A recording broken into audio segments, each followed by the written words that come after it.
ឲ្យប្រទេសមួយគឺខ្លាចចឹងឥឡូវតែយកបានឃើញបន្តនៅក្នុងការឈ្លានពានតាមរយៈការឈូសឆាយបាទនេះគឺជាគ្រឿងចក្រដែលលោកបានឈូសឆាយហើយទស្សនវិជ្ជាបានឃើញនេះគឺជាទីតាំងដែលភាគីសៀមបន្តប៉ុនប៉ងបាទចង់បាននៃការគេហៅថាដាក់បន្លាលួសច្បាមកាលពីថ្ងៃទី17ខែបាទកញ្ញាឆ្នាំ2025ប៉ុន្តែបាទត្រូវបានបាទប្រជាពលរដ្ឋនៅភូមិព្រៃច័ន្ទផ្ទាល់គេហៅថាទប់ស្កាត់បាទទប់ស្កាត់យ៉ាងជោគជ័យដោយអូសបន្លាចេញបាទប៉ុន្តែឥឡូវនេះគឺខាងទាហានថៃ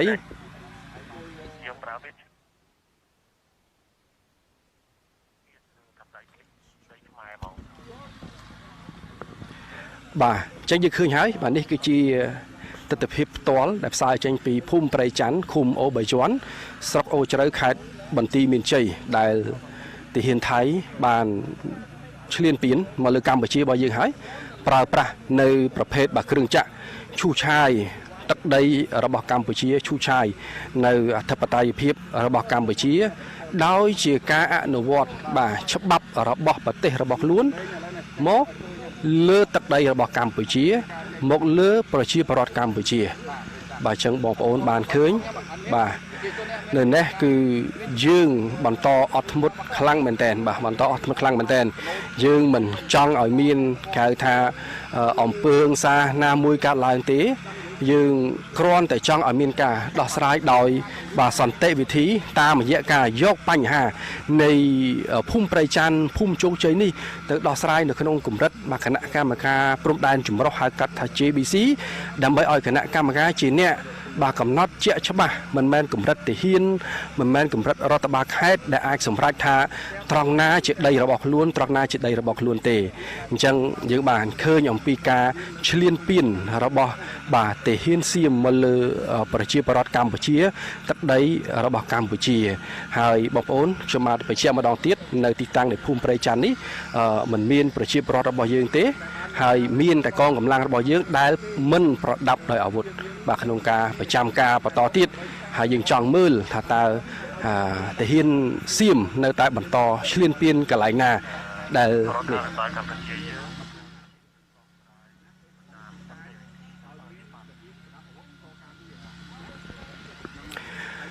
អរគុណទស្សនិកជនជាទីគោរពនិងជាទីមេត្រីលោកអ្នកបានឃើញហើយបាទទស្សនវិជ្ជានេះបាទការឈូសឆាយនេះគឺមិនមែនមកឈូសឆាយតែឯងទេគឺមានតាំងពីទាហានដែលប្រដាប់ដោយអាវុធបាទហើយការហុំព័ទ្ធនេះក៏ជាទីតាំងហុំព័ទ្ធផ្ទះបងប្អូនប្រជាពលរដ្ឋរបស់យើង6គ្រួសារដែរបាទដែលពួកគាត់បានរស់នៅគេថាមិននៅទីជំរកដែលគាត់ធ្លាប់រស់នៅរាប់សិបឆ្នាំហើយខ្ញុំបានមកប្រចាំការនៅភូមិព្រៃច័ន្ទនេះបាទបើនិយាយចំតែចូលចិត្តបាទកន្លះខែដែរហើយដែលខ្ញុំបានសាកសួរអ្នកដែលរស់នៅទីនេះគឺគាត់បានបញ្ជាក់ថាគាត់រស់នៅនេះគឺរាប់សិបឆ្នាំមកហើយបាទរាប់សិបឆ្នាំមកហើយហេតុអីបាទបានមកឈូសឆាយ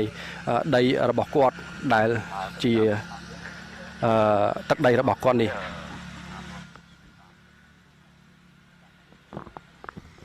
បាទហើយទស្សនិកជនជាទីគោរពនិងជាទីមេត្រីបាទសម្រាប់បាទ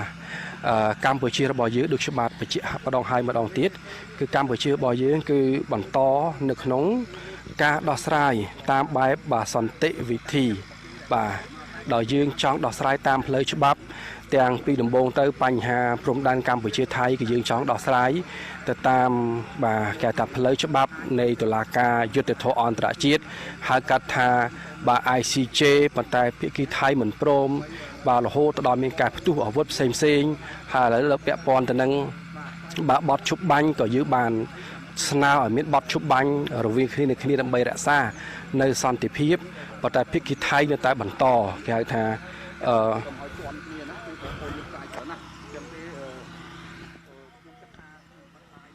បាទ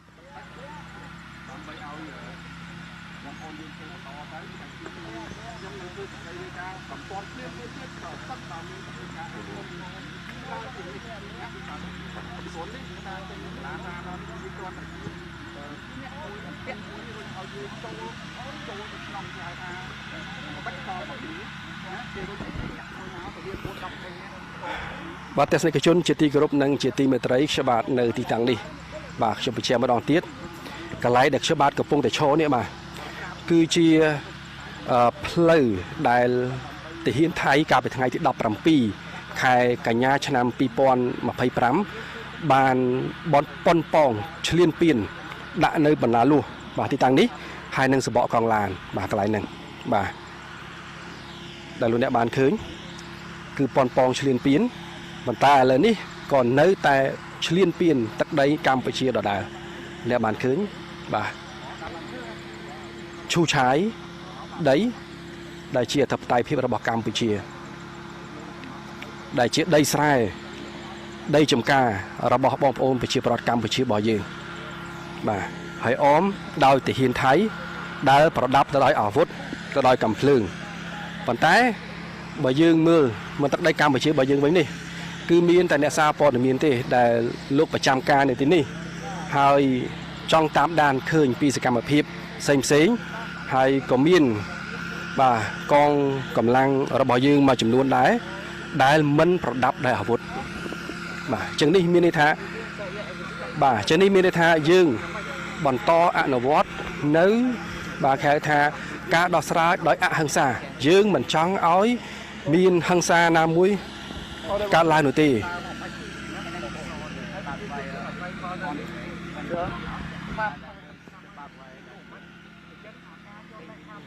បាទអរគុណបាទទស្សនិកជនជាទីគោរពនិងជាទីមេត្រីនេះលោកអ្នកបានឃើញហើយបាទកងកម្លាំងរបស់យើងនៅទីនេះប៉ុន្តែឈរជើងដោយមិនប្រដាប់ដោយអាវុធនោះទេបាទអញ្ចឹងយើងបាទរក្សានៅគេថាភាពអហិង្សាដែលអាចកើតឡើងណាមួយប៉ុន្តែភាគីថៃគឺគាត់មកដោយកាន់នៅកំភ្លើងតែម្ដងបាទកាន់នៅកំភ្លើងតែម្ដងអញ្ចឹងនេះក៏យើងអាចបង្ហាញអំពីបាទការ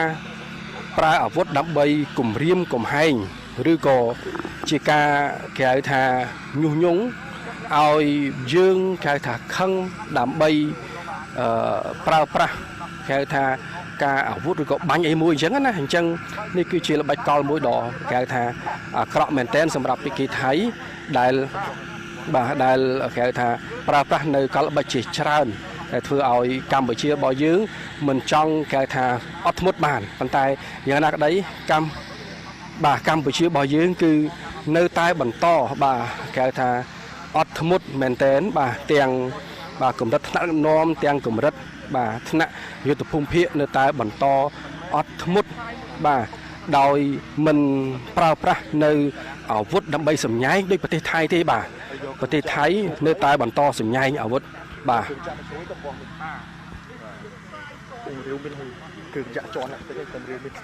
បាទដោយលោកអ្នកបានឃើញតែសិទ្ធិជនបាទនេះគឺជាទស្សនវិជ្ជាបាទទាហានថៃបាទមកបាទចាប់ផ្ដើមបន្តសកម្មភាពរបស់ខ្លួនបាទតាមរយៈការឆ្ការព្រៃបាទនៅក្នុងតំបន់នេះគឺដូចជារាវមីនបាទយើងមើលឃើញហើយនឹងគ្រឿងចាក់អីទីនេះមកបំពេញមកឈ្លានពានមកលើទឹកដីរបស់កម្ពុជារបស់យើងផ្ទាល់តែម្ដងបាទយើងឃើញនេះគឺជាសកម្មភាពបាទឈ្លានពានដែលយើងមិនអាចបាទលើកលែងបានប៉ុន្តែបាទកម្ពុជារបស់យើងគឺអត់ធ្មត់ខ្លាំងមែនទែនបាទទាំងបងប្អូនប្រជាពលរដ្ឋទាំងបាទកងកម្លាំងបដិវត្តដែលស្ដាប់នៅមេបជាការរបស់យើងថ្នាក់នាំកម្ពុជាគឺបន្តបាទអត់ធ្មត់មកទីនេះគឺមិនប្រដាប់ដោយអាវុធនោះទេបាទអញ្ចឹងយើងនឹងមើលបន្តទៀតថាតើការឈ្លានពានរបស់ភាគីសៀមវានឹងមានសកម្មភាពបែបណាជាបន្តប៉ុន្តែយ៉ាងណាក្តីបងប្អូនទស្សនិកជនបាទកងកម្លាំងរបស់យើងនៅតែបន្តប្រចាំការនៅទីនេះ24ម៉ោងលើ24ម៉ោងបាទចាប់តាំងពីមានបញ្ហាមកម្លេះដើម្បីគេថាទប់ស្កាត់ទៅនឹងបញ្ហាដែលអាចកើតមានឡើងតួយ៉ាងបាទដូចនៅថ្ងៃនេះបាទថ្ងៃនេះគឺនៅថ្ងៃទី10ខែ10បាទឆ្នាំ2025គឺសកម្មភាពរបស់ទាហានបាទសៀមនៅតែបន្តបាទគេថាឈូឆាយលើអធិបតេយ្យភាពក៏ដូចជាការឈ្លានពានមកលើទឹកដីរបស់ប្រជាពលរដ្ឋកម្ពុជាក៏ដូចជាអធិបតេយ្យភាពរបស់កម្ពុជាហើយកម្ពុជានៅតែបន្តបាទអត់ធ្មត់នៅក្នុងការស្នើដោះស្រាយបញ្ហានេះនៅបាទគេថាកម្រិតគណៈកម្មការព្រំដែនចម្រុះហៅកាត់ថា JBC ប៉ុន្តែភាគីថៃមិនព្រមអត់ធ្មត់ទៅតាមការស្នើសុំរបស់កម្ពុជាទេបែរជាបន្តបាទឈ្លានពានមកលើទឹកដីរបស់កម្ពុជារបស់យើង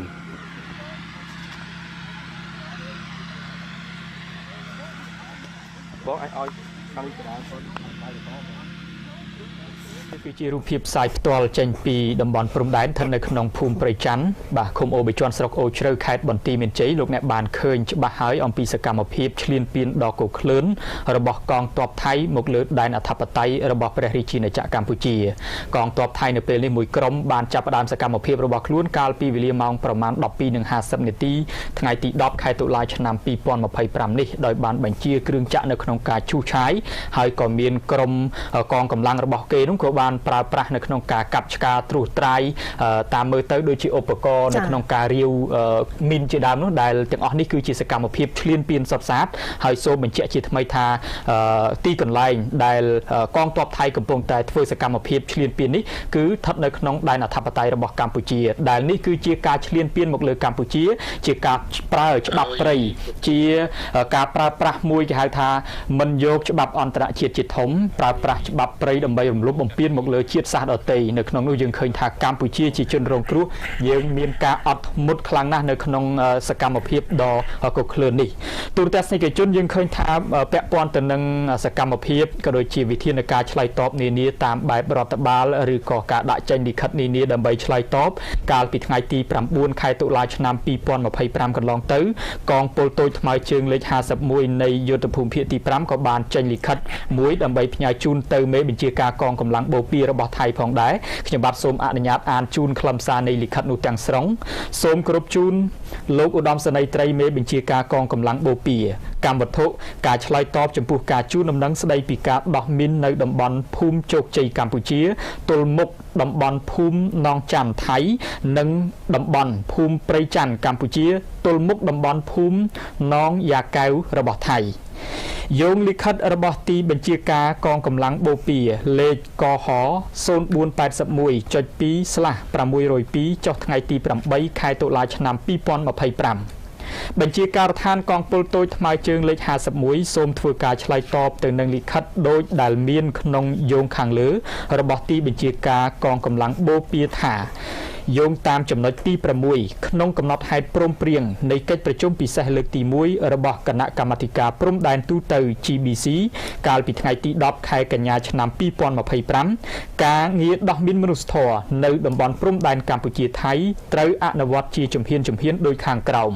1. ភាគីកម្ពុជានិងភាគីថៃត្រូវបង្កើតឲ្យមានក្រុមការងារសម្របសម្រួលចម្រុះហៅកាត់ថា JCTF ហើយដែលក្រុមការងារនេះត្រូវបានប្រកាសជាផ្លូវការនៅថ្ងៃទី 24 ខែកញ្ញាឆ្នាំ 2025 2.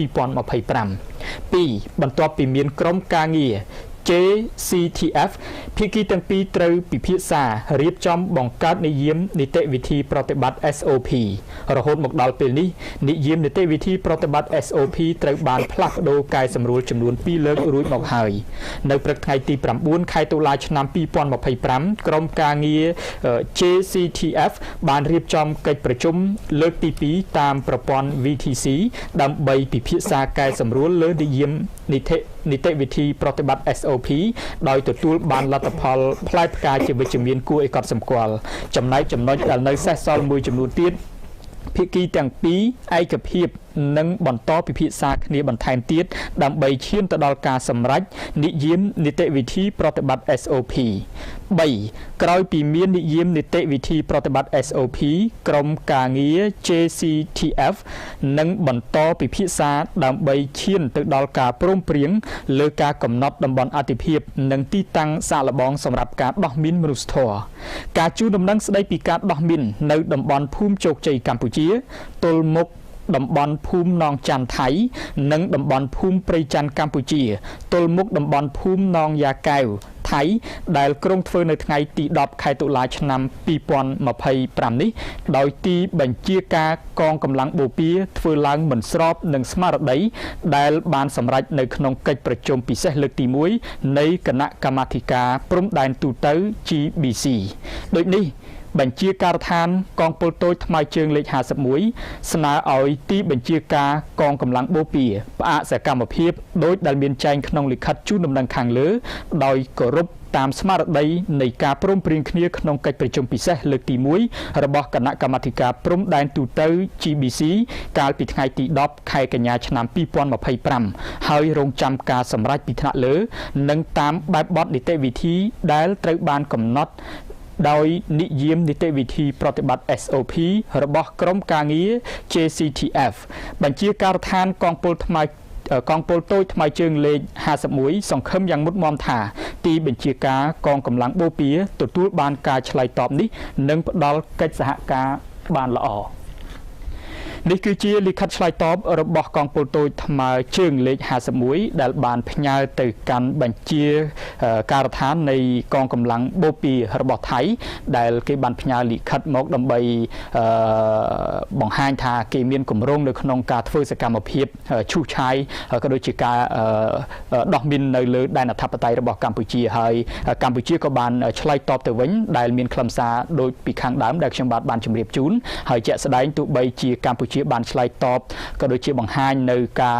គោរពច្បាប់យ៉ាងម៉ឺងម៉ាត់យ៉ាងណាក៏ដោយក៏កងទ័ពថៃនៅតែបំពេញឈ្លានពានតាមរយៈការប្រើគ្រឿងចាក់កំពុងតែឈូសឆាយលើទឹកដីរបស់កម្ពុជាដោយដែលទូរទស្សនិកជនបានឃើញនៅពេលនេះ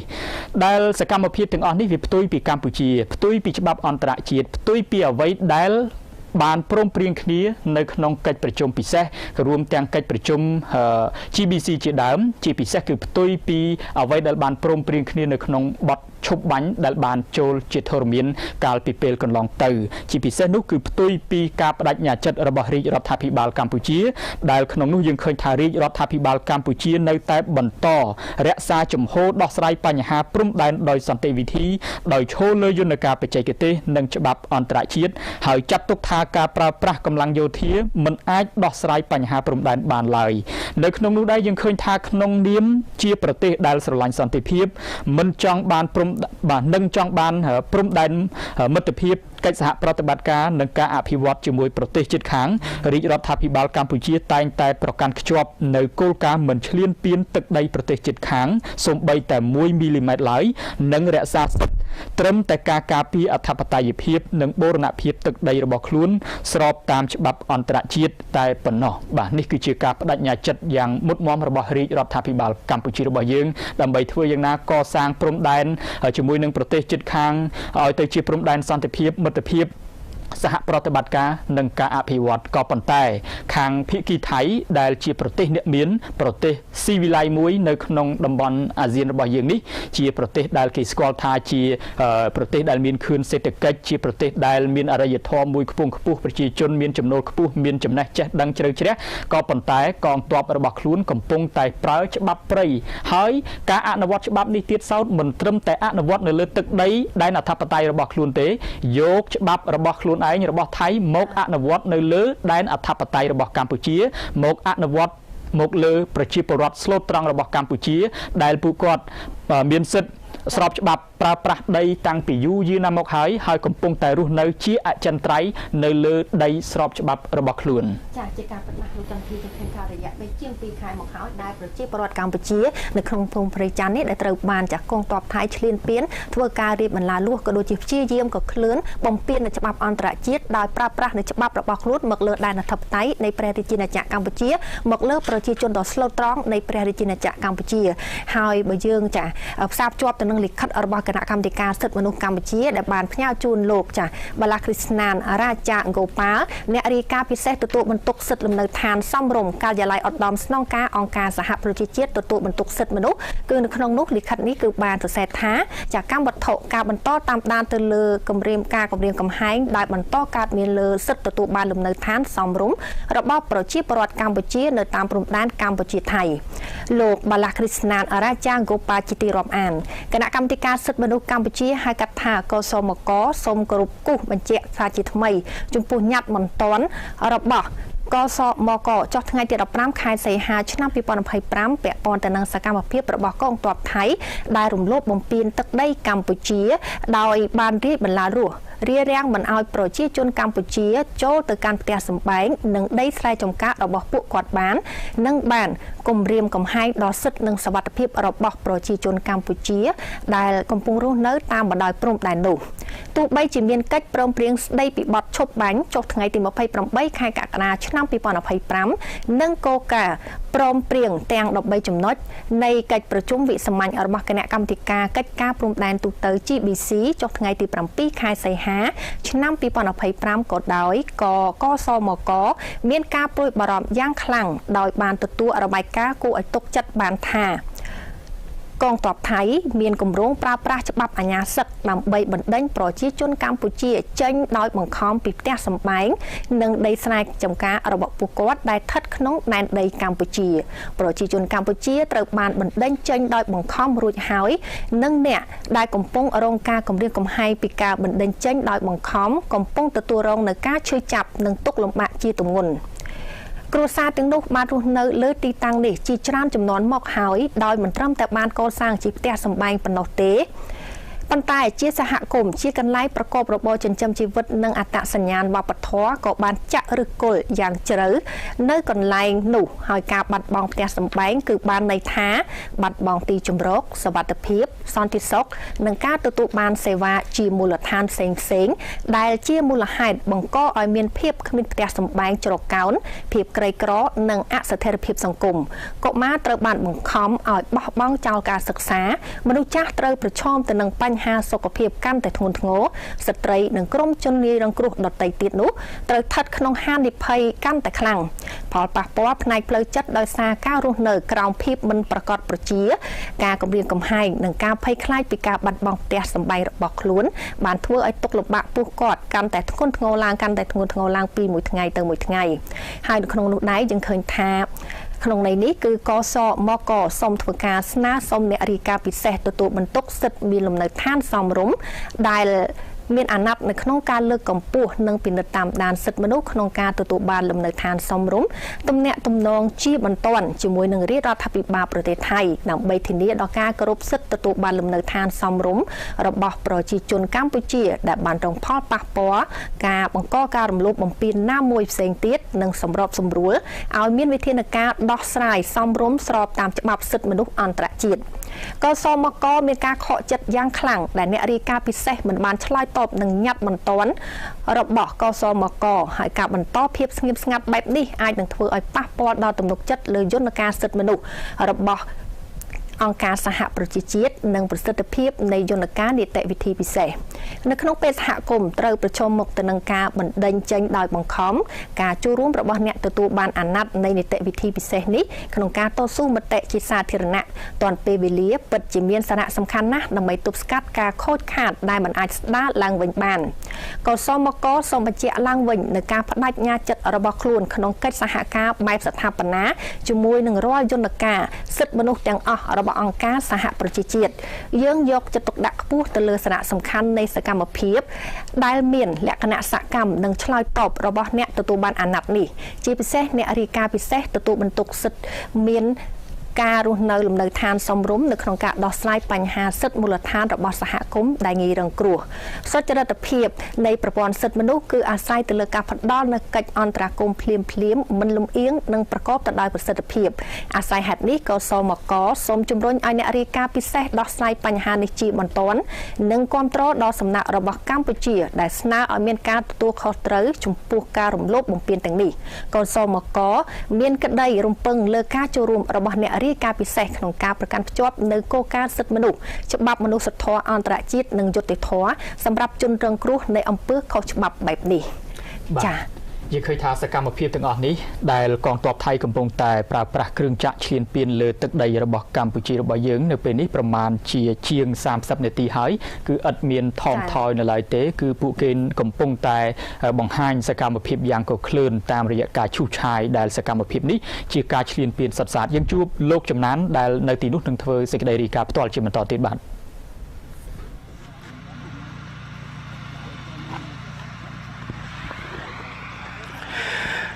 កសិករជនជាទីគោរពនិងជាទីមេត្រីខ្ញុំបាទចំណាននាយកព័ត៌មានរបស់ទូតជាតិកម្ពុជាកំពុងតែស្ថិតនៅឯតំបន់ភូមិព្រៃច័ន្ទឃុំអូបីជាន់ស្រុកអូជ្រៅខេត្តបន្ទាយមានជ័យបាទអរគុណណាស់ខ្ញុំបាទបានមកដល់ទីនេះយូរមកហើយយើងបានឃើញហើយអំពីសកម្មភាពនៃការរំលោភបំពាន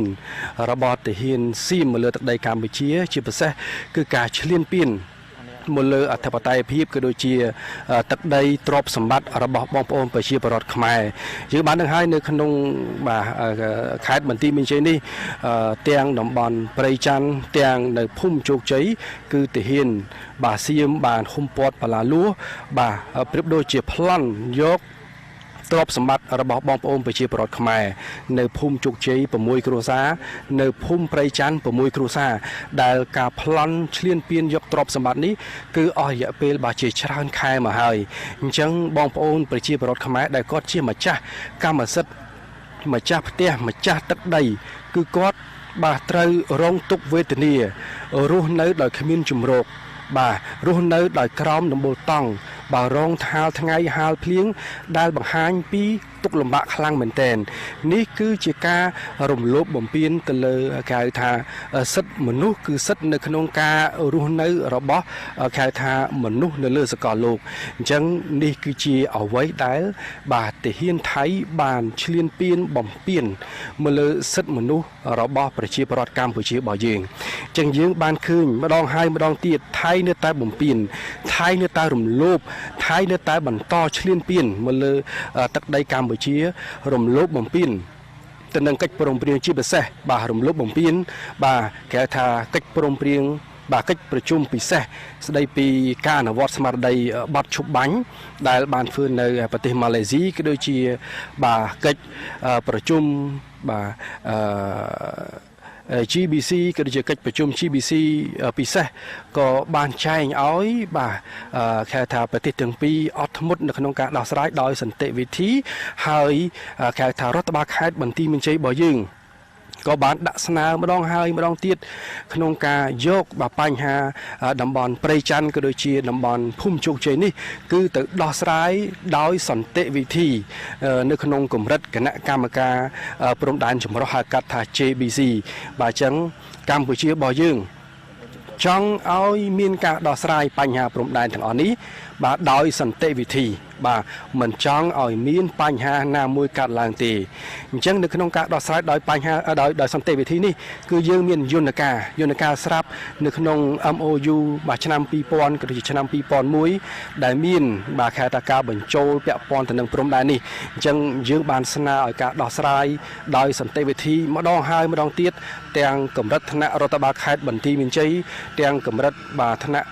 ក្រសួងការបរទេសក៏ដូចជាក្រសួងការពារជាតិប៉ុន្តែភាគីថៃបាននៅតែបន្តក៏ឃ្លើនបំពេញនៅការស្នើសុំការមួយបំណងឲ្យមានការដោះស្រាយដោយសន្តិវិធីដោយមិនចង់ឲ្យមានបញ្ហាណាមួយកើតឡើងទេប៉ុន្តែភាគីសៀមនៅតែបន្តបាទជាពិសេសគឺទាហានឈុតខ្សែសៀមតែម្ដងនៅតែបន្តបាទយកច្បាប់របស់ប្រទេសខ្លួនមកអនុវត្តមកលើទឹកដីនិងទ្រព្យសម្បត្តិរបស់កម្ពុជាទៅវិញបាទអញ្ចឹងនេះសួរថាតើត្រឹមត្រូវដែរទេដែលមិនមែនជាដីរបស់ខ្លួនឯងផងបាទមិនទាន់មានការសម្រេចច្បាស់ការថាដីរបស់ខ្លួនឯងផងប៉ុន្តែបែរជាយកច្បាប់របស់ខ្លួនមកអនុវត្តមកលើដីរបស់ប្រជាពលរដ្ឋកម្ពុជា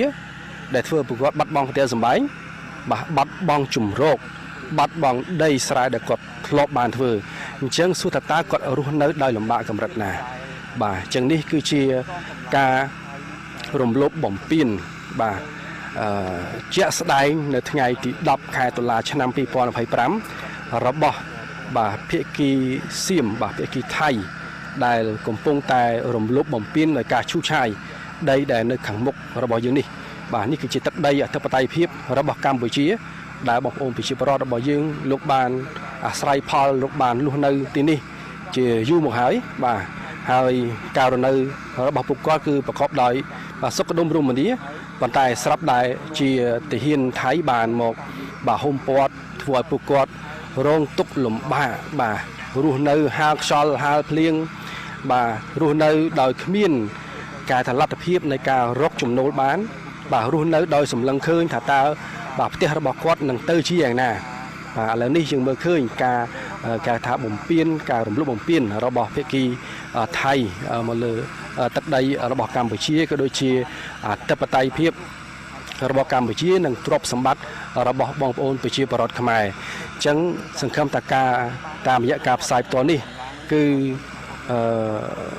សហគមន៍អន្តរជាតិក៏ដូចជាបាទអាដាមអាន់វ៉ាអ៊ីប្រាហ៊ីមដែលជាអ្នកបាទសម្របសម្រួលក៏ដូចជាប្រធានអាស៊ានឆ្នាំនេះបាទយើងមើលឃើញថាតើបាទការចូលរួមអនុវត្តនៅស្មារតីបទជបាញ់ក៏ដូចជាការចូលរួមគេហៅថាកិច្ចព្រមព្រៀងផ្សេងដើម្បីឲ្យការអនុវត្តបទជបាញ់នេះគឺកាន់តែប្រសើរក៏ដូចជាការអនុវត្តការដោះស្រាយបញ្ហាព្រំដែនរវាងកម្ពុជាថៃដែលភាគីថៃបាទនៅតែបន្តបំពេញបែបនេះថាតើសហគមន៍អន្តរជាតិដែលមានប្រធានបដូវវេនអាស៊ានអាដាមអាន់វ៉ាអ៊ីប្រាហ៊ីមក៏ដូចជាអាដាមដូណាល់ត្រាំដែលជាប្រធានាធិបតីសហរដ្ឋអាមេរិកដែលជាអ្នកសង្កេតការណ៍ក៏ដូចជាខាងភាគីចិនគឺប្រធានាធិបតីនៃសហរដ្ឋអាមេរិកចិននឹងចូលរួមបាទគេហៅថាបាទអន្តរាគមន៍បែបណាចំពោះសកម្មភាពបែបនេះដែលកម្ពុជារបស់យើងគឺចង់ឲ្យមានសន្តិភាពព្រំដែនរវាងបាទប្រទេសជិតខាងគឺកម្ពុជាថៃបាទចង់ឲ្យព្រំដែនក្លាយជាតំបន់ដែលមានគេថាសុខសន្តិភាពការរស់នៅប្រកបដោយសុខដុមរមនា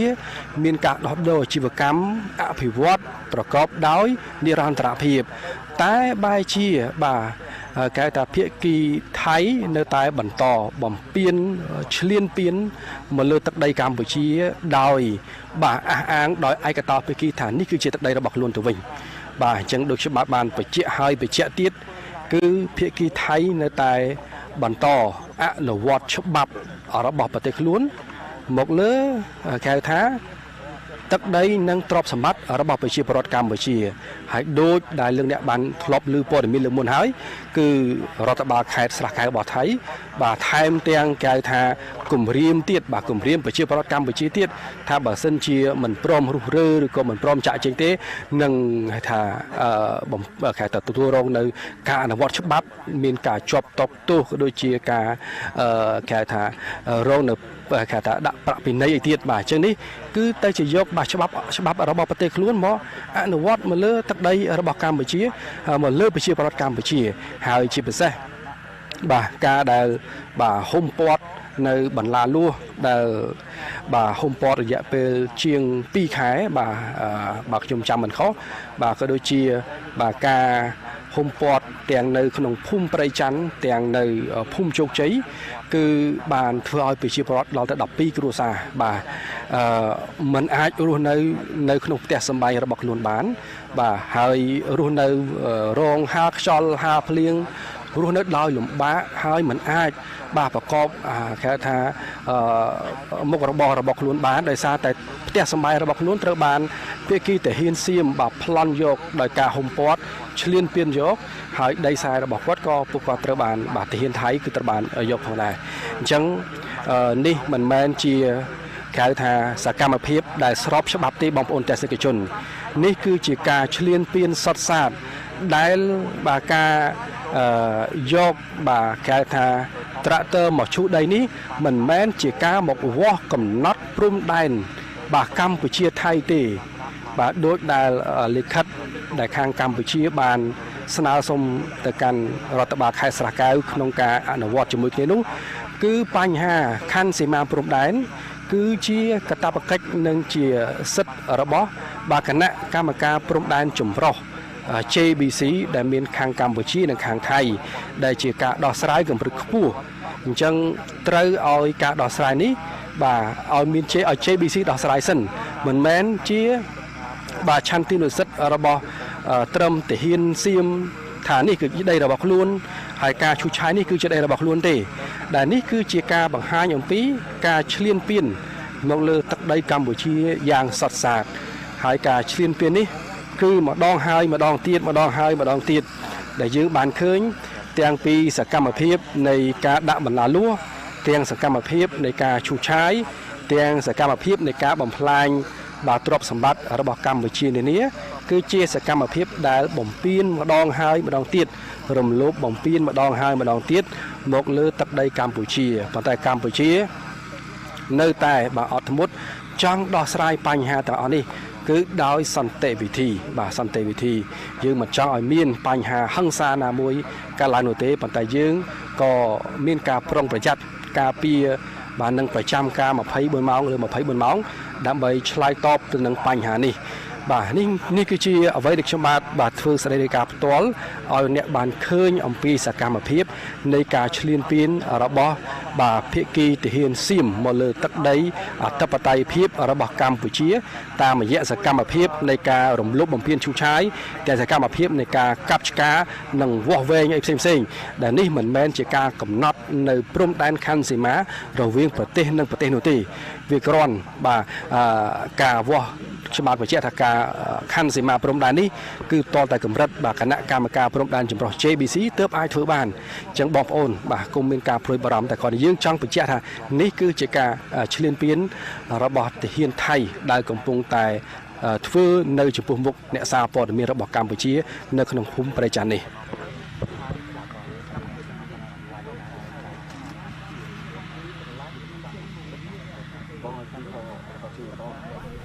ចាទូរទស្សនិកជនជាទីគោរពនិងជាទីមេត្រីយើងឃើញថាសកម្មភាពដ៏កក្លឿនរបស់កងទ័ពថៃមកលើដែនអធិបតេយ្យភាពនៃព្រះរាជាណាចក្រកម្ពុជានៅតែបន្តធ្វើម្ដងហើយម្ដងទៀតដែលក្នុងនោះយើងឃើញថាកាលពីថ្ងៃទី17ខែកញ្ញាឆ្នាំ2025កន្លងទៅសូមរំលឹកសារជាថ្មីជូនទៅដល់ទូរទស្សនិកជនដែលបានជ្រាបថាកាលពីពេលនោះគឺជាពេលដែលចាកងទ័ពថៃបានចាប់ផ្ដើមក្នុងការព្យាយាមរាយបន្លាលួសមកលើដែនអធិបតេយ្យភាពនៃព្រះរាជាណាចក្រកម្ពុជាហើយនៅក្នុងឱកាសនោះសម្ដេចធិបតីក៏បានផ្ញើសារលិខិតជាច្រើនចាផ្ញើលិខិតជូនទៅដល់ថ្នាក់ដឹកនាំសំខាន់នៅលើពិភពលោកហើយក្នុងនោះក៏មានធ្វើការផ្ញើជាលិខិតជូនទៅឯកឧត្តមអង្គតូនីយ៉ូ ហ្គូតេរ៉េសអគ្គលេខាធិការនៃអង្គការសហប្រជាជាតិនេះខ្ញុំសូមរំលឹកឡើងវិញអំពីសារលិខិតនេះដែលនៅក្នុងនោះគឺបានសរសេរថា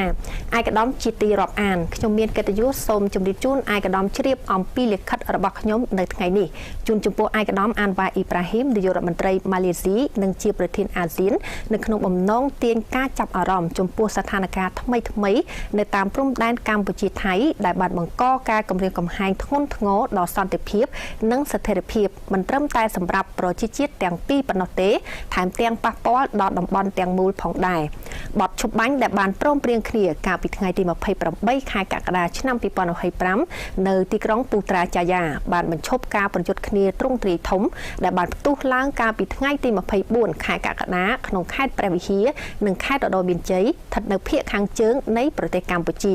តែគួរឲ្យសោកស្ដាយដែលសកម្មភាពល្មើសនឹងបទឈប់បាញ់របស់កម្លាំងយោធាថៃនៅតែបន្តឥតឈប់និងថែមទាំងបានពង្រីកហួសចេញពីតំបន់ចំនួនប្រដាប់អាវុធកន្លងមកទៀតផងចាប់តាំងពីថ្ងៃទី12ខែសីហាកម្លាំងយោធាថៃបានពង្រីកតំបន់ចំនួនតាមរយៈការរាយលួសបន្លាដាក់របាំងខាំងចេញអសានវិទ្យាបណ្ដេញពលរដ្ឋខ្មែរចេញពីដីលំនៅឋានតែពួកគេបានរស់នៅដ៏យូរលង់មកហើយនៅក្នុងភូមិជោគជ័យនិងភូមិព្រៃច័ន្ទនៃខេត្តបន្ទាយមានជ័យដែលស្ថិតនៅភាគពីយប់នៃប្រទេសកម្ពុជានិងស្ថិតក្នុងចម្ងាយប្រមាណ200គីឡូម៉ែត្រពីតំបន់ចំនួនដូចរៀបរាប់ខាងលើប្រជាពលរដ្ឋខ្មែរចំនួន25គ្រួសារត្រូវបានរារាំងមិនឲ្យចូលផ្ទះសម្បែងនិងស្រែចម្ការរបស់ពួកគេហើយថ្មីនេះអ្នកនាំពាក្យយោធាថៃក៏បានគម្រាមកំហែងធ្វើការបណ្ដេញចេញថែមទៀតនាពេលដ៏ខ្លីខាងមុខដែលនឹងប៉ះពាល់ដល់អ្នករាប់រយគ្រួសារដែលមានសមាជិកសរុបប្រមាណជាង 1000 នាក់ដល់ឡែកផ្អែកទៅលើប្រភពគួរឲ្យទុកចិត្តបានយោធាថៃមានបំណងប្រើប្រាស់កម្លាំងដើម្បីដណ្ដើមយកទឹកដីនៅទីតាំងចំនួន17ផ្សេងទៀតនៅក្នុងតំបន់ចាប់ពីខេត្តពោធិ៍សាត់រហូតដល់ខេត្តកោះកុងដែលស្ថិតនៅប៉ែកខាងលិចនិងប៉ែកនិរតីនៃប្រទេសកម្ពុជាសកម្មភាពឯកតោភាគីខាងលើរបស់យោធាថៃនេះគឺផ្អែកទៅលើផែនទីខ្នាត1លើ50ពាន់គូសជាឯកតោភាគីដែលផ្ទុយពីផែនទីខ្នាត1លើ200ពាន់ដែលភាគីទាំងសងខាងបានព្រមព្រៀងគ្នានិងជាលទ្ធផលនៃការងារខណ្ឌសីមាព្រំដែនរបស់គណៈកម្មការព្រំដែនរវាងឥណ្ឌូចិននិងសៀមដែលបង្កើតឡើងតាមអនុសញ្ញាឆ្នាំ1904និងសន្ធិសញ្ញាឆ្នាំ1907រវាងបារាំងនិងសៀមទទួលស្គាល់ដោយតុលាការយុត្តិធម៌អន្តរជាតិ ICJ និងថែមទាំងត្រូវបានបញ្ជាក់ការទទួលស្គាល់ដោយកម្ពុជានិងថៃក្នុងអនុសារណៈនៃការយោគយល់គ្នាស្ដីពីការវាស់ វែងនិងខណ្ឌសីមាព្រំដែនគោកដែលបានចុះហត្ថលេខានៅថ្ងៃទី14ខែមិថុនាឆ្នាំ2000អនុសារណៈឆ្នាំ2000អនុសារណៈឆ្នាំ2000នេះត្រូវបានចុះបញ្ជីនៅអង្គការសហប្រជាជាតិដោយប្រទេសថៃនៅថ្ងៃទី25ខែឧសភាឆ្នាំ2011និងបានបោះពុម្ពផ្សាយនៅក្នុងបញ្ជីគម្រោងសិទ្ធិសញ្ញារបស់អង្គការសហប្រជាជាតិសកម្មភាពឯកតោភាគីរបស់ថៃគឺជាការប៉ុនប៉ងធ្វើការកំណត់ខណ្ឌសីមាព្រំដែនជាឯកតោភាគីតាមរយៈការប្រើប្រាស់កម្លាំងដែលជាការបំពានដោយផ្ទាល់លើអនុសារណៈឆ្នាំ2000អាណត្តិរបស់គណៈកម្មការចម្រុះព្រំដែនកម្ពុជាថៃ JBC និងការបដិញ្ញាចិត្តដែលបានកត់ត្រាក្នុងកិច្ចប្រជុំនៃគណៈកម្មាធិការព្រំដែនទូទៅ GBC និងគណៈកម្មាធិការព្រំដែនថ្នាក់ភូមិភាគ OBC នាពេលថ្មីនេះដែលថាភាគីទាំងពីរបានព្រមព្រៀងគ្នាមិនធ្វើសកម្មភាពបង្កហេតុដែលអាចបង្កើនភាពតានតឹងឬពង្រីកវិសាលភាពនិងទំហំជម្លោះវិធានការជាឯកតោភាគីទាំងនេះរួមទាំងការអនុវត្តក្រៅដែនដីនៃច្បាប់អាញាសឹកថៃគឺជាការរំលោភលើអធិបតេយ្យរបស់កម្ពុជាដែលមិនអាចទទួលយកបាននិងជាការរំលោភយ៉ាងជាក់ច្បាស់ចំពោះច្បាប់អន្តរជាតិរួមទាំងធម្មនុញ្ញអង្គការសហប្រជាជាតិធម្មនុញ្ញអាស៊ាននិងសិទ្ធិសញ្ញាមិត្តភាពនិងកិច្ចសហប្រតិបត្តិការនៅអាស៊ីអាគ្នេយ៍លើសពីនេះសកម្មភាពឯកតោភាគីទាំងនេះមិនត្រឹមតែជាការរំលោភសិទ្ធិមនុស្សយ៉ាងធ្ងន់ធ្ងរប៉ុណ្ណោះទេប៉ុន្តែថែមទាំងបង្កឲ្យមានហានិភ័យនៃការប្រជុំមុខដាក់គ្នាដោយហិង្សានៅក្នុងស្មារតីបន្ធូរស្ថានភាពនិងមជ្ឈភាពអាស៊ានខ្ញុំសូមគោរពស្នើសុំជំនួយពីឯកឧត្តមក្នុងនាមជាប្រធានអាស៊ានដើម្បីជំរុញឲ្យប្រទេសថៃប្រកាន់ខ្ជាប់យ៉ាងម៉ឺងម៉ាត់ចំពោះបទឈប់បាញ់និងកិច្ចព្រមព្រៀងពាក់ព័ន្ធដែលសម្រេចបាននៅទីក្រុងពូត្រាចាយានៅថ្ងៃទី28ខែកក្កដាឆ្នាំ2025និងកិច្ចប្រជុំ GBC និង OBC នាពេលថ្មីនេះហើយបញ្ឈប់ជាបន្ទាន់នៅរាល់សកម្មភាពជាឯកតោភាគីដែលអាចបង្កើនភាពតានតឹងនិងពង្រីកទំហំនិងវិសាលភាពនៃចំនួនហាមប្រើកម្លាំងប្រឆាំងជនស៊ីវិលនិងទ្រព្យសម្បត្តិរុះរើឧបសគ្គដែលទើបដាក់ថ្មីដូចជាលូកបន្លានិងសម្បកកង់រថយន្តក្នុងតំបន់ដែលប្រជាពលរដ្ឋខ្មែរបាននឹងកំពុងរស់នៅរាប់ទសវត្សរ៍និងក្នុងតំបន់ដែលការកំណត់ខណ្ឌសីមាព្រំដែននៅមិនទាន់បានដោះស្រាយបញ្ចប់បញ្ឈប់ផែនការបណ្តេញចេញដោយបង្ខំនិងអនុញ្ញាតឲ្យប្រជាពលរដ្ឋខ្មែរដែលត្រូវបានបណ្តេញចេញរួចហើយអាចវិលត្រឡប់ទៅកាន់លំនៅឋាននិងដីរបស់ពួកគេវិញបញ្ឈប់ការប្រើប្រាស់ឬក្រងប្រើប្រាស់កម្លាំងយោធាដើម្បីធ្វើការកំណត់ខណ្ឌសីមាព្រំដែនជាឯកតោភាគីហើយអនុញ្ញាតឲ្យយន្តការទ្វេភាគីដែលមានស្រាប់ដូចជា JBC បន្តធ្វើការងារដោយសន្តិវិធីដែលផ្អែកលើមូលដ្ឋានកិច្ចព្រមព្រៀងអនុសញ្ញានិងសិទ្ធិសញ្ញានិងច្បាប់អន្តរជាតិដែលមានស្រាប់និងដោះលែងជាបន្ទាន់និងគ្មានលក្ខខណ្ឌព្រមទាំងបញ្ជូនត្រឡប់វិញយោធិនកម្ពុជាចំនួន18រូបដែលកំពុងស្ថិតក្រោមការឃុំឃ្លុងរបស់ភាគីថៃខ្ញុំសូមអះអាងជាថ្មីនៃការបដិញ្ញាចិត្តដ៏មុតមមរបស់កម្ពុជាក្នុងការដោះស្រាយវិវាទដោយសន្តិវិធីស្របតាមច្បាប់អន្តរជាតិនិងធ្វើការជាមួយប្រទេសថៃនិងអាស៊ានដើម្បីរក្សាស្ថិរភាពជំរុញកិច្ចសហប្រតិបត្តិការនិងលើកកម្ពស់សុខុមាលភាពរបស់ប្រជាជនយើងបន្ទាប់ពីទទួលបានព័ត៌មានខាងលើនៅក្នុងស្មារតីនៃការបដិញ្ញាចិត្តរួមចំពោះសន្តិភាពនិងការសន្ទនាក្នុងនៃស្ថាបនាខ្ញុំសង្ឃឹមជឿជាក់ថាឯកឧត្តមនឹងពិចារណាផ្ដល់ការគ្រប់គ្រងដ៏មានតម្លៃតាមរយៈយន្តការសមស្របដើម្បីជួយជំរុញការអនុវត្តឲ្យបានពេញលេញនិងប្រសិទ្ធភាពនៅបទឈប់បាញ់និងកិច្ចព្រមព្រៀងនានាដែលកម្ពុជាថៃសម្រេចបានការដឹកនាំនិងការចូលរួមចំណែកជាបន្តទៀតរបស់ឯកឧត្តមពិតជាមានសារៈសំខាន់ណាស់ក្នុងការរក្សាស្ថិរភាពនិងជំរុញដំណោះស្រាយសន្តិវិធីចំពោះស្ថានភាពនាពេលបច្ចុប្បន្នបាទអរគុណណាស់លោកស្រីកនិកាដែលបានលើកឡើងអំពីគេហៅថារំលឹកអំពីខ្លឹមសារសំខាន់ដែលសម្ដេចមហាបវរធិបតីនាយករដ្ឋមន្ត្រីបានផ្ញើទៅកាន់មេដឹកនាំនានានៅលើពិភពលោករួមទាំងអគ្គលេខាធិការរបស់អង្គការសហប្រជាជាតិផងដែរដើម្បីធ្វើការអន្តរាគមន៍ចំពោះការឈ្លានពានរបស់ថៃមកលើទឹកដីរបស់ព្រះរាជាណាចក្រកម្ពុជារបស់យើងទូរទស្សនិកជនប្រមាណជា1ម៉ោងកន្លងមកនេះយើងឃើញថាកងទ័ពថៃចម្រុះគឺថាកងកម្លាំងចម្រុះរបស់ថៃមានចំនួនរាប់រយនាក់ឯណោះយើងមិនអាចប៉ាន់ប្រមាណចំនួនជាក់លាក់បានក៏ប៉ុន្តែមានចំនួនប្រមាណរាប់រយនាក់រួមទាំងប្រជាពលរដ្ឋរបស់ខ្លួនផងកំពុងតែប្រើប្រាស់គ្រឿងចាក់ធុនធ្ងន់ធ្វើការឈូសឆាយនៅក្នុងតំបន់ព្រៃច័ន្ទដែលស្ថិតនៅក្នុងដែនអធិបតេយ្យរបស់កម្ពុជាដោយឥតខ្លាចរអាចំពោះច្បាប់អន្តរជាតិឬក៏រំលោភទៅលើអ្វីដែលបានព្រមព្រៀងគ្នានៅក្នុងកិច្ចប្រជុំពិសេសកាលពីពេលកន្លងទៅជាពិសេសនោះគឺមិនខ្លាចទៅនឹងក្រុមអ្នក សង្កេតការអន្តរកាលដែលតែងតែចុះទៅធ្វើការពិនិត្យផ្ទៀងផ្ទាត់នៅទីនោះទាល់តែសោះនេះគឺថាជាការអនុវត្តច្បាប់ព្រៃរបស់ប្រទេសថៃមកលើដែនអធិបតេយ្យរបស់កម្ពុជាដែលជារដ្ឋឯករាជ្យមួយដែលមានភូមិផងរបងជាប់ជាមួយនឹងប្រទេសរបស់ខ្លួនទូរទស្សនិកជនបើយើងពិនិត្យទៅមើលសេចក្តីថ្លែងការណ៍របស់អ្នកនាំពាក្យរាជរដ្ឋាភិបាលកម្ពុជាដែលបានចេញផ្សាយកាលពីថ្ងៃទី9ខែតុលាឆ្នាំ2025ម្សិលមិញនេះអ្នកនាំពាក្យរាជរដ្ឋាភិបាលអង្គភាពអ្នកនាំពាក្យក៏បានចេញសេចក្តីថ្លែងការណ៍របស់ខ្លួនដែលសេចក្តីថ្លែងការណ៍នោះមានខ្លឹមសារជាអត្ថថាអ្នកនាំពាក្យរាជរដ្ឋាភិបាលកម្ពុជាបានសង្កេតឃើញថាម្ដងហើយម្ដងទៀតថ្នាក់ដឹកនាំនិងមន្ត្រីថៃគ្រប់លំដាប់ថ្នាក់តែងតែនិយាយបំភ្លៃការពិតអំពីបញ្ហាព្រំដែនរវាងប្រទេសទាំងពីរកម្ពុជាថៃដោយបានចោទកម្ពុជាថាជាអ្នកបាញ់មុនជាអ្នករំលោភបទឈប់បាញ់ជាអ្នកឈ្លានពានទឹកដីថៃជាអ្នកគំរាមកំហែងដល់សន្តិសុខជាតិថៃជាអាចហើយបានដើរតួនាទីជាជនរងគ្រោះទៅវិញខណៈដែលកម្ពុជាទៅវិញទេដែលជាអ្នករងគ្រោះពិតប្រាកដជាក់ស្ដែងនៅថ្ងៃទី9ខែតុលាឆ្នាំ2025កន្លងមកនេះប្រមុខរាជរដ្ឋាភិបាលថៃបានថ្លែងប្រាប់បណ្ដាញសារព័ត៌មានជាច្រើននៅក្នុងប្រទេសថៃថាថៃជាភាគីដែលរងការរំលោភបំពាននិងរងគ្រោះហើយបានដាក់លក្ខខណ្ឌឲ្យកម្ពុជាជំនះប្រជាពលរដ្ឋរបស់ខ្លួនចេញពីភូមិឋានដែលពួកគេបានរស់នៅកាន់កាប់និងអាស្រ័យផលជាយូរយារមកហើយដើម្បីជាថ្នូរនឹងកិច្ចព្រមព្រៀងសន្តិភាពអ្នកនាំពាក្យរាជរដ្ឋាភិបាលកម្ពុជាសូមបញ្ជាក់ជូនសាធារណជនជាតិនិងអន្តរជាតិមេត្តាជ្រាបថាក្នុងនាមជាប្រទេសដែលស្រឡាញ់សន្តិភាពនិងចង់បានព្រំដែនមិត្តភាពកិច្ចសហប្រតិបត្តិការនិងការអភិវឌ្ឍជាមួយប្រទេសជិតខាងរាជរដ្ឋាភិបាលតែងតែប្រកាន់ខ្ជាប់នៅគោលការណ៍មិនឈ្លានពានទឹកដីប្រទេសជិតខាងនោះឡើយសូមបន្តតាមដានសេចក្តីរាយការណ៍ពីលោកប៉ានចំណាននៅទីតាំងនោះផ្ទាល់បាទសូមជើញបងតោះ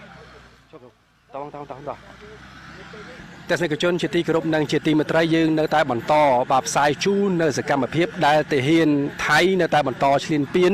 មកលើគេថាទឹកដីដែលទាហានថៃបានហុំព័ទ្ធនេះគឺជាទឹកដីដែលហុំព័ទ្ធកាលពីមុនមិនមែនជាការឈ្លានហុំព័ទ្ធថ្មីទេប៉ុន្តែនៅខណៈពេលនេះគឺយើងសង្កេតឃើញថាមានបាទក្រុមបាទអ្នកអង្គការអន្តរកាលបាទហៅកាត់ថា IOT ដែលមានបាទមកពីបណ្ដាប្រទេសនៅក្នុងតំបន់អាស៊ានរបស់យើងមួយចំនួនក៏បានមកដល់ទីតាំងដើម្បីពិនិត្យមើលអង្គការនៅបាទសកម្មភាពរឿងរ៉ាវបាទទស្សនវិជ្ជានៃការឈ្លានពានរបស់ទាហានសៀមមកលើទឹកដីកម្ពុជាក្នុងការផ្ទៀងផ្ទាត់បាទផ្ទៀងផ្ទាត់អង្គការពាក់ព័ន្ធនឹងការអនុវត្តនៅស្មារតីបទឈប់បាញ់រវាងកម្ពុជាហើយនិងថៃបាទចឹងលោកអ្នកបានឃើញបាទនេះគឺជាបាទក្រុមអ្នកសង្កេតការអន្តរកាលហៅកាត់ថា IOT នៅកម្ពុជារបស់យើងដែលដឹកនាំដោយប្រទេសម៉ាឡេស៊ីដែលជាអនុព័ន្ធយោធាហើយនៅទីនេះក៏មានការអញ្ជើញបាទសម្របសម្រួលដោយឧត្តមសេនីយ៍ឯកបាទនៃក្រសួងការពារជាតិផងដែរ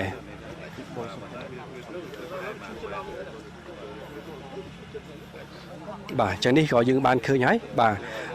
IOT នៃបណ្ដាប្រទេសមួយចំនួនបាទបាននឹងកំពុងមើលឃើញជាក់ស្ដែងជាមួយនឹងអាដាមបាទនៅទីនេះដែលបានឃើញយើងបានឃើញអំពីសកម្មភាពដែលលោកអ្នកបានទស្សនាអំបញ្ញមិញដែលជាបាទគេថាទស្សនវិជ្ជាបានឃើញ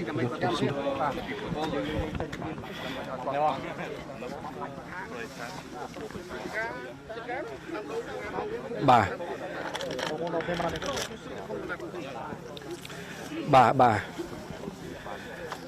អរគុណបាទទស្សនិកជនបាទអញ្ចឹងអ្វីដែលយើងចង់ឲ្យឃើញនេះគឺឃើញហើយបាទ IOT បាទបានមកដល់ឃើញអំពីទស្សនវិជ្ជាច្បាស់នៃការរំលោភបំពានបាទរំលោភបំពាននៃការបំពានឈ្លានពានឈូសឆាយទៅលើដីរបស់អធិបតេយ្យភាពកម្ពុជាហើយទស្សនវិជ្ជានេះខ្ញុំបាទសូមបញ្ជាក់ម្ដងទៀតមិនមែនជាការឈូសឆាយបំពានទៅលើកន្លែងថ្មីទេនេះគឺជាកន្លែងដែលភាគីសៀមបានហុំព័ទ្ធកាលពីកន្លងទៅអញ្ចឹងយើងសប្បាយចិត្តមែនទែនដែលបាទក្រុមអ្នកអង្កេតការអន្តរកាលហៅកាត់ថា IOT បានឃើញច្បាស់បាទនៅសកម្មភាពផ្ទាល់ពីទាហានសៀមដែលយើងចង់ឲ្យអន្តរជាតិបានឃើញហើយនឹងធ្វើការអង្កេតនិងផ្ទៀងផ្ទាត់វិតម្លៃ អំពីការចូលរួមអនុវត្តនៅបាទស្មារតីបទឈប់បាញ់រវាងកម្ពុជានិងថៃខ្ញុំបាទសូមបញ្ជាក់ម្ដងទៀតថាកម្ពុជាបាទចង់ណាស់ក្នុងការបាទអនុវត្តនៅ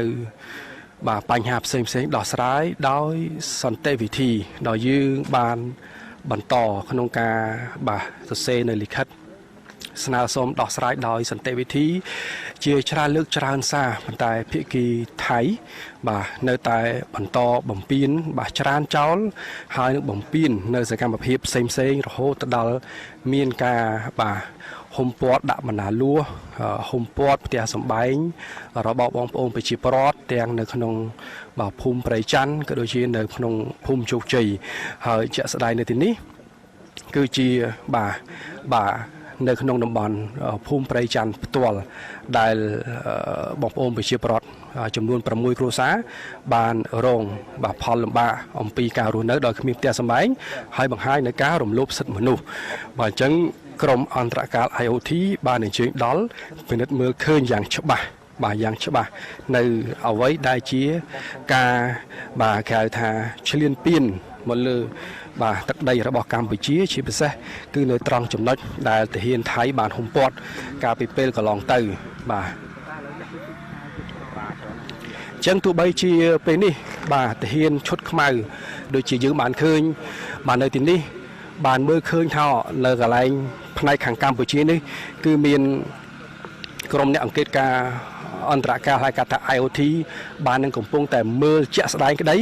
ក៏សកម្មភាពនៃការឈូសឆាយបាទគឺពួកវាមិនទាន់ឈប់ទេគឺនៅតែបន្តបាទឈ្លានពានឈូសឆាយជាបន្តទៀតយ៉ាងកក្លឿនដោយមិនខ្លាចបាទរអើមនៃការមកដល់ពិនិត្យអង្កេតការរបស់បាទក្រុមអ្នកអង្កេតការអន្តរការហៅកាត់ថា IOT ទេបាទអញ្ចឹងយើងសង្ឃឹមថាតាមរយៈការឃើញនៅសកម្មភាពនៃការឈ្លានពានជាក់ស្ដែងនេះបាទក្រុមអ្នកអង្កេតការអន្តរការហៅកាត់ថា IOT នឹងអាចបាទវិតម្លៃក៏ដូចជាផ្ទៀងផ្ទាត់នៅចំណុចក៏ដូចជាលទ្ធផលផ្សេងដើម្បីដាក់ជូនទៅដល់បាទគេហៅថាថ្នាក់ដឹកនាំកម្ពុជាជាពិសេសគឺសហគមន៍អន្តរជាតិក្នុងការគេហៅថាពិនិត្យនិងវិតម្លៃបាទអំពីអ្វីដែលជាបាទឆន្ទៈរបស់កម្ពុជាហើយអ្វីដែលជាបាទគេហៅថាឆន្ទៈឈ្លានពានរបស់ភាគីបាទសៀមមកលើទឹកដីរបស់កម្ពុជារបស់យើងបាទអញ្ចឹងរយៈពេល8ម៉ោងនេះគឺប្រមាណប្រហែលជា5នាទីមុនបើខាងបាទក្រុមអ្នកអង្កេតការអន្តរការ IOT បានមកដល់ហើយបាទដែលមានបាទបណ្ដាអនុព័ន្ធយោធាមកពីបណ្ដាប្រទេសនៅក្នុងតំបន់អាស៊ានរបស់យើងដែលដឹកនាំដោយអនុព័ន្ធយោធារបស់ប្រទេសម៉ាឡេស៊ី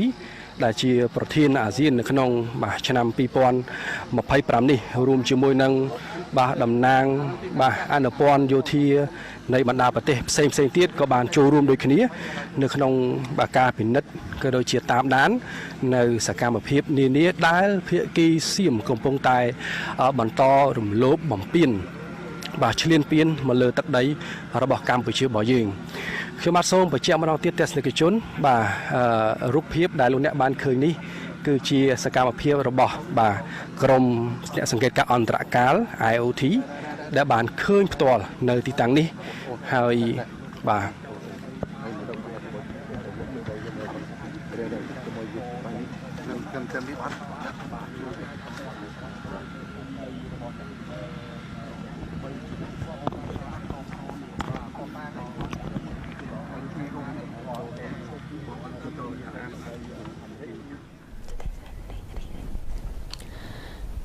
បាទទូរទស្សនិកជនជាទីគោរពនិងជាទីមេត្រីយើងឃើញថាអស់ប្រមាណរយៈពេលប្រហែលជា1ម៉ោងបន្ទាប់ពីកងទ័ពចម្រុះរបស់ថៃបានធ្វើសកម្មភាពឈូសឆាយឈ្លានពានមកលើដែនអធិបតេយ្យរបស់កម្ពុជាមកដល់ពេលនេះយើងសង្កេតឃើញថាក្រុមអ្នកសង្កេតការអន្តរកាលហៅកាត់ថា IOT គឺបានអញ្ជើញចុះមកដល់ទីតាំងនេះជាក់ស្ដែងហើយសូមជម្រាបជូនថាទីតាំងនេះកាលពីព្រឹកមិញក្រុមអ្នកសង្កេតការអន្តរកាល IOT ក៏បានអញ្ជើញចុះមកមើលម្ដងរួចមកហើយដែរបើតា តាមលោកជំទាវឧត្តមសេនីយ៍ឯកម៉ាលីសុជាតាអ្នកនាំពាក្យក្រសួងការពារជាតិនៃព្រះរាជាណាចក្រកម្ពុជាបានធ្វើការផ្សព្វផ្សាយកាលពីព្រឹកមិញដែលនៅក្នុងនេះយើងឃើញថាក្រុមអ្នកសង្កេតការអន្តរកាល IOT គឺបានពិនិត្យទីតាំងជាក់ស្ដែងនៅភូមិចំនួន2គឺនៅភូមិជោគជ័យនិងភូមិព្រៃច័ន្ទឃុំអូ3ជាន់ស្រុកអូជ្រៅខេត្តបន្ទាយមានជ័យដើម្បីសង្កេតការផ្ទៀងផ្ទាត់និងរាយការណ៍នៅស្ថានភាពព្រំដែនក្រោយបទឈប់បាញ់ចូលជាធរមានសូមគូបញ្ជាក់ដែរថាបើយោងតាមផែនការក្នុងរយៈពេលពេញមួយសប្តាហ៍នេះក្រុមអ្នកសង្កេតការអន្តរកាល IOT នឹងតាមដានសភាពការនិងចុះសង្កេតការជាប្រចាំនៅភូមិទាំងពីរខាងលើយើងឃើញថាទាំងអស់នេះគឺជាភស្តុតាងជាក់ស្ដែងដែលក្រុមអ្នកសង្កេតការអន្តរកាលនិងរាយការណ៍ទៅកាន់ថ្នាក់ដឹកនាំរបស់ខ្លួនអំពីសកម្មភាពជាក់ស្ដែងដែលបានកើតមានឡើងនៅលើព្រំដែនរវាងកម្ពុជានិងថៃហើយសកម្មភាពទាំងអស់នេះគឺកើតឡើងនៅលើដែនអធិបតេយ្យរបស់កម្ពុជា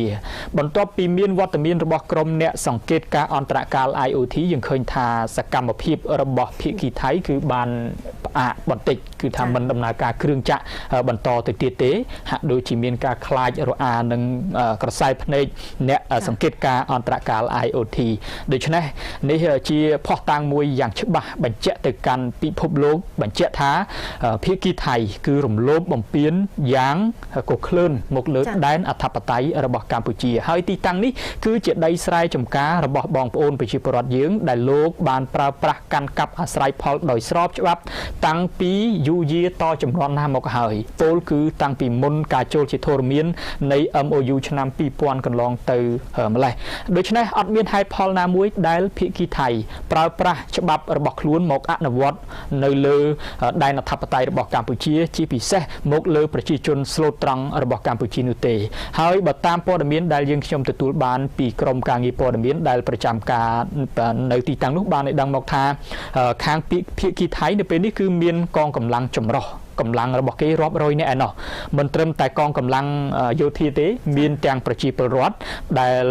ក្នុងនោះយើងឃើញថាកងកម្លាំងរបស់គេនោះគឺមានប្រដាប់ដោយអាវុធគ្រប់ដៃប្រដាប់ដោយគ្រឿងយន្តជាពិសេសគឺគ្រឿងយន្តធុនធ្ងន់ដែលកំពុងតែធ្វើការឈូសឆាយហើយបន្ទាប់ពីក្រុមអ្នកសង្កេតការអន្តរកាលមកដល់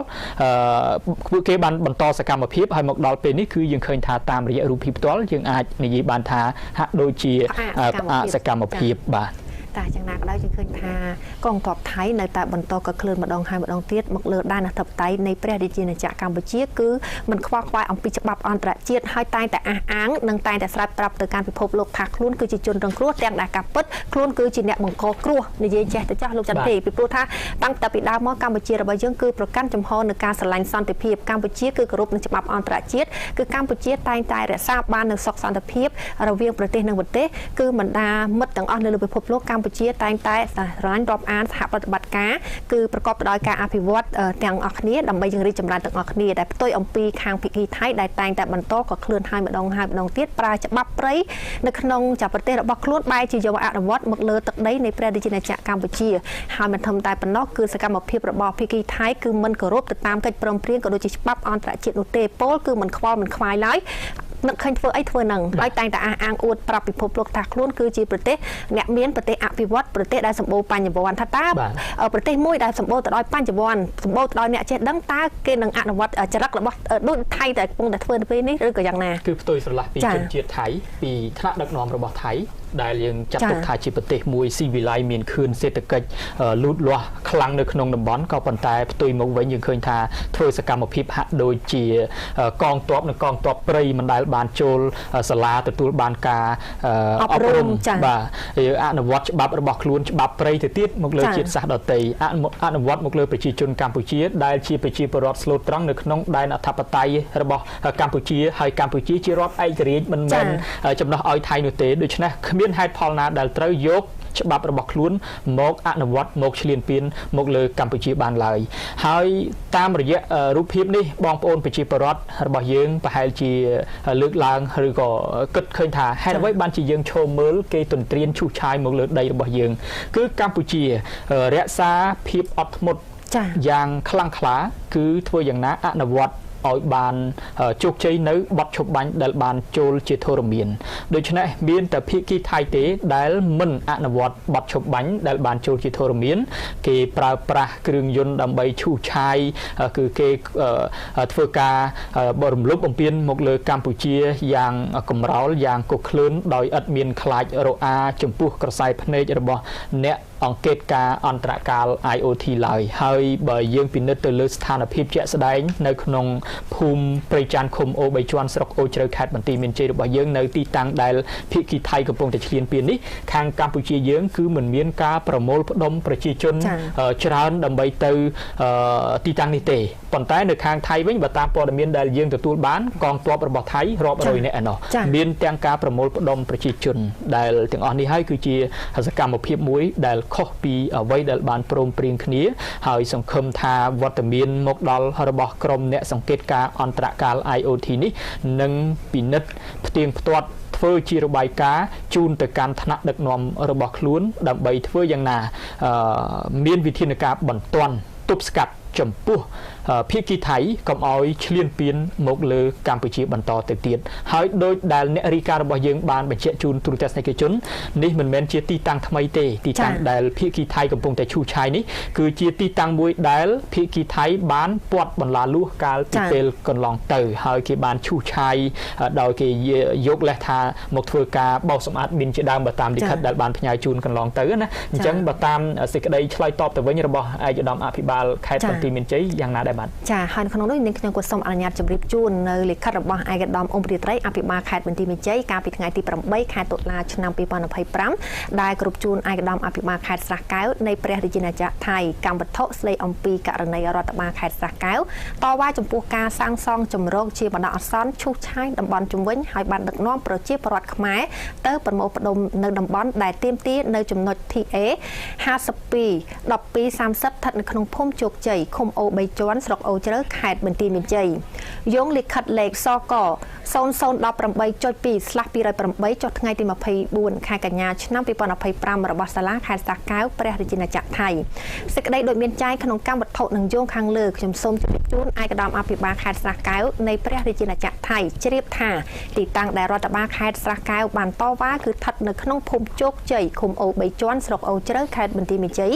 ដែលទីតាំងខាងលើនេះប្រជាពលរដ្ឋកម្ពុជាបានរស់នៅកាន់កាប់និងប្រើប្រាស់អាស្រ័យផលជាយូរមកហើយមុនការចូលជាធរមាននៃ MOU ឆ្នាំ2000ក្នុងនេះរដ្ឋបាលខេត្តបន្ទាយមានជ័យសូមធ្វើការបញ្ជាក់ជូនថា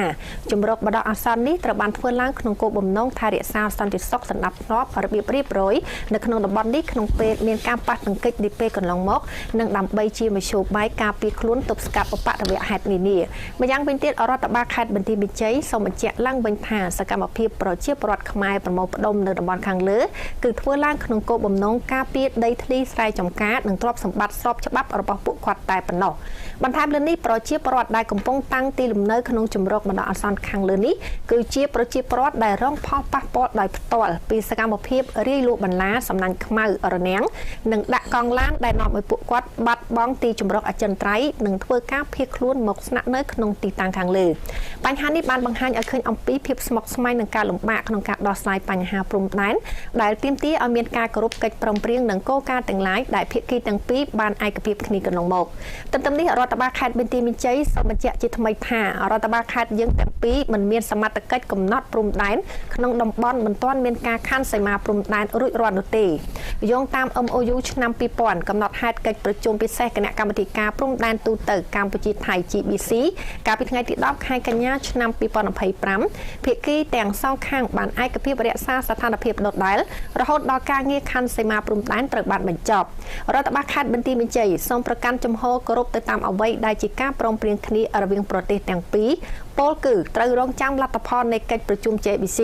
ក្នុងន័យនេះដើម្បីបន្ធូរបន្ថយភាពតានតឹងនិងរងចាំដំណោះស្រាយរបស់ JBC រដ្ឋបាលខេត្តយើងទាំងពីរបន្តសម្របសម្រួលជាមួយគ្នាយ៉ាងជិតស្និទ្ធដើម្បីគ្រប់គ្រងស្ថានភាពនៅទីតាំងផ្ទាល់ប្រកបទៅដោយសន្តិវិធីរួមបញ្ចូលទាំងការបញ្ឈប់រាល់សកម្មភាពដែលពង្រីកទំហំវិវាទនិងបង្កើនភាពតានតឹង អាស្រ័យហេតុនេះសូមឯកឧត្តមអភិបាលខេត្តមេតាជ្រាបនិងសូមអត់ធ្មត់នឹងរងចាំការដោះស្រាយរបស់គណៈកម្មការចម្រុះខណ្ឌសីមាព្រំដែនគោក JBC កម្ពុជាថៃធ្វើការបញ្ចប់លើការងារខណ្ឌសីមាព្រំដែនហើយនៅក្នុងអំឡុងពេលរងចាំនេះសូមឯកឧត្តមអភិបាលខេត្តមេតាចូលរួមសហការក្នុងស្មារតីមិត្តភាពនិងភាពជាអ្នកចិត្តខាងល្អដើម្បីជៀសវាងបង្កើតភាពតានតឹងនិងផលប៉ះពាល់ជាអវិជ្ជមានរបស់ភាគីទាំងពីរចា៎នេះគឺជាខ្លឹមសារនៃលិខិតរបស់ឯកឧត្តមអ៊ុំរាត្រីអភិបាលខេត្តបន្ទាយមានជ័យជូនទៅកាន់អភិបាលខេត្តស្រះកែវនៃព្រះរាជាណាចក្រថៃគឺដើម្បីកុំឲ្យបន្តនៅក្នុងការចាអុកឡុករំខានឬក៏បន្តឈ្លានពានមកលើដែនអធិបតេយ្យនៃព្រះរាជាណាចក្រកម្ពុជាដែលម្ដងហើយម្ដងទៀតភាគីថៃគឺមិនដែលគោរពនៅច្បាប់អន្តរជាតិពលគឺមិនខ្វល់អ្វីទាំងអស់ខ្វល់តែអំពីចាការគិតរបស់ខ្លួនប៉ុនប៉ងចង់បានអីគឺធ្វើនឹងគឺហាក់បីដូចជាចាគេហៅថាបើយើងប្រៀបធៀបទៅនឹងក្មេងមានន័យថាក្មេងដែលអត់ទទួលបានការអប់រំទេប៉ុន្តែខ្លួនតែងតែអះអាងម្ដងហើយម្ដងទៀតអួតប្រាប់ពិភពលោកថាខ្លួនជាប្រទេសអ្នកមានប្រទេសអភិវឌ្ឍប្រទេសដែលប្រកបទៅដោយអ្នកមានចំណេះដឹងច្រើនប៉ុន្តែទង្វើគឺផ្ទុយទៅនឹងអ្វីដែលខ្លួនអួតពីព្រោះថាមាត់និយាយផ្សេងសកម្មភាពផ្សឹងបាទជាការពិតណាស់បើយើងក្រឡេកមកមើលរូបភាពដែលបានបង្ហាញជូននេះគ្រាន់តែក្រុមអ្នកសង្កេតការអន្តរកាលអញ្ជើញត្រឡប់ទៅវិញយើងឃើញថាកងទ័ពថៃបានបញ្ជាគ្រឿងចក្រធ្វើការឈូសឆាយជាបន្តទៀតគឺអត់មានខ្លាចរអាចំពោះភ្នែកអ្នកសង្កេតការអន្តរកាលឡើយនេះបង្ហាញអំពីអត្តចរិតរបស់ជាតិសាសន៍មួយនេះថាជាជនជាតិមួយជាជាតិសាសន៍មួយដែលប្រើល្បិចកិច្ចកលបោកប្រាស់គឺថាបញ្ឆោតភ្នែកពិភពលោកដោយតាមរយៈអ្វីដែលជាការលើកឡើងរបស់ថ្នាក់ដឹកនាំគេឲ្យថាគេថាជនជាតិគេភាគីខាងគេជាអ្នកជនរងគ្រោះទៅវិញក៏ប៉ុន្តែស្នើឲ្យយើងខាងកម្ពុជាដែលរស់នៅលើដីស្របច្បាប់ដែនអធិបតេយ្យរបស់កម្ពុជាឬគេថាជំនះខ្លួនចេញពីទីតាំងនោះហើយគេថាគេជាជនរងគ្រោះទៅវិញដែលទាំងអស់នេះគឺវាផ្ទុយពីសកម្មភាពជនរងគ្រោះឯណាកំពុងតែប្រើប្រាស់នៅគ្រឿងចក្រដើម្បីឈូសឆាយមកលើទឹកដីរបស់ប្រទេសដទៃ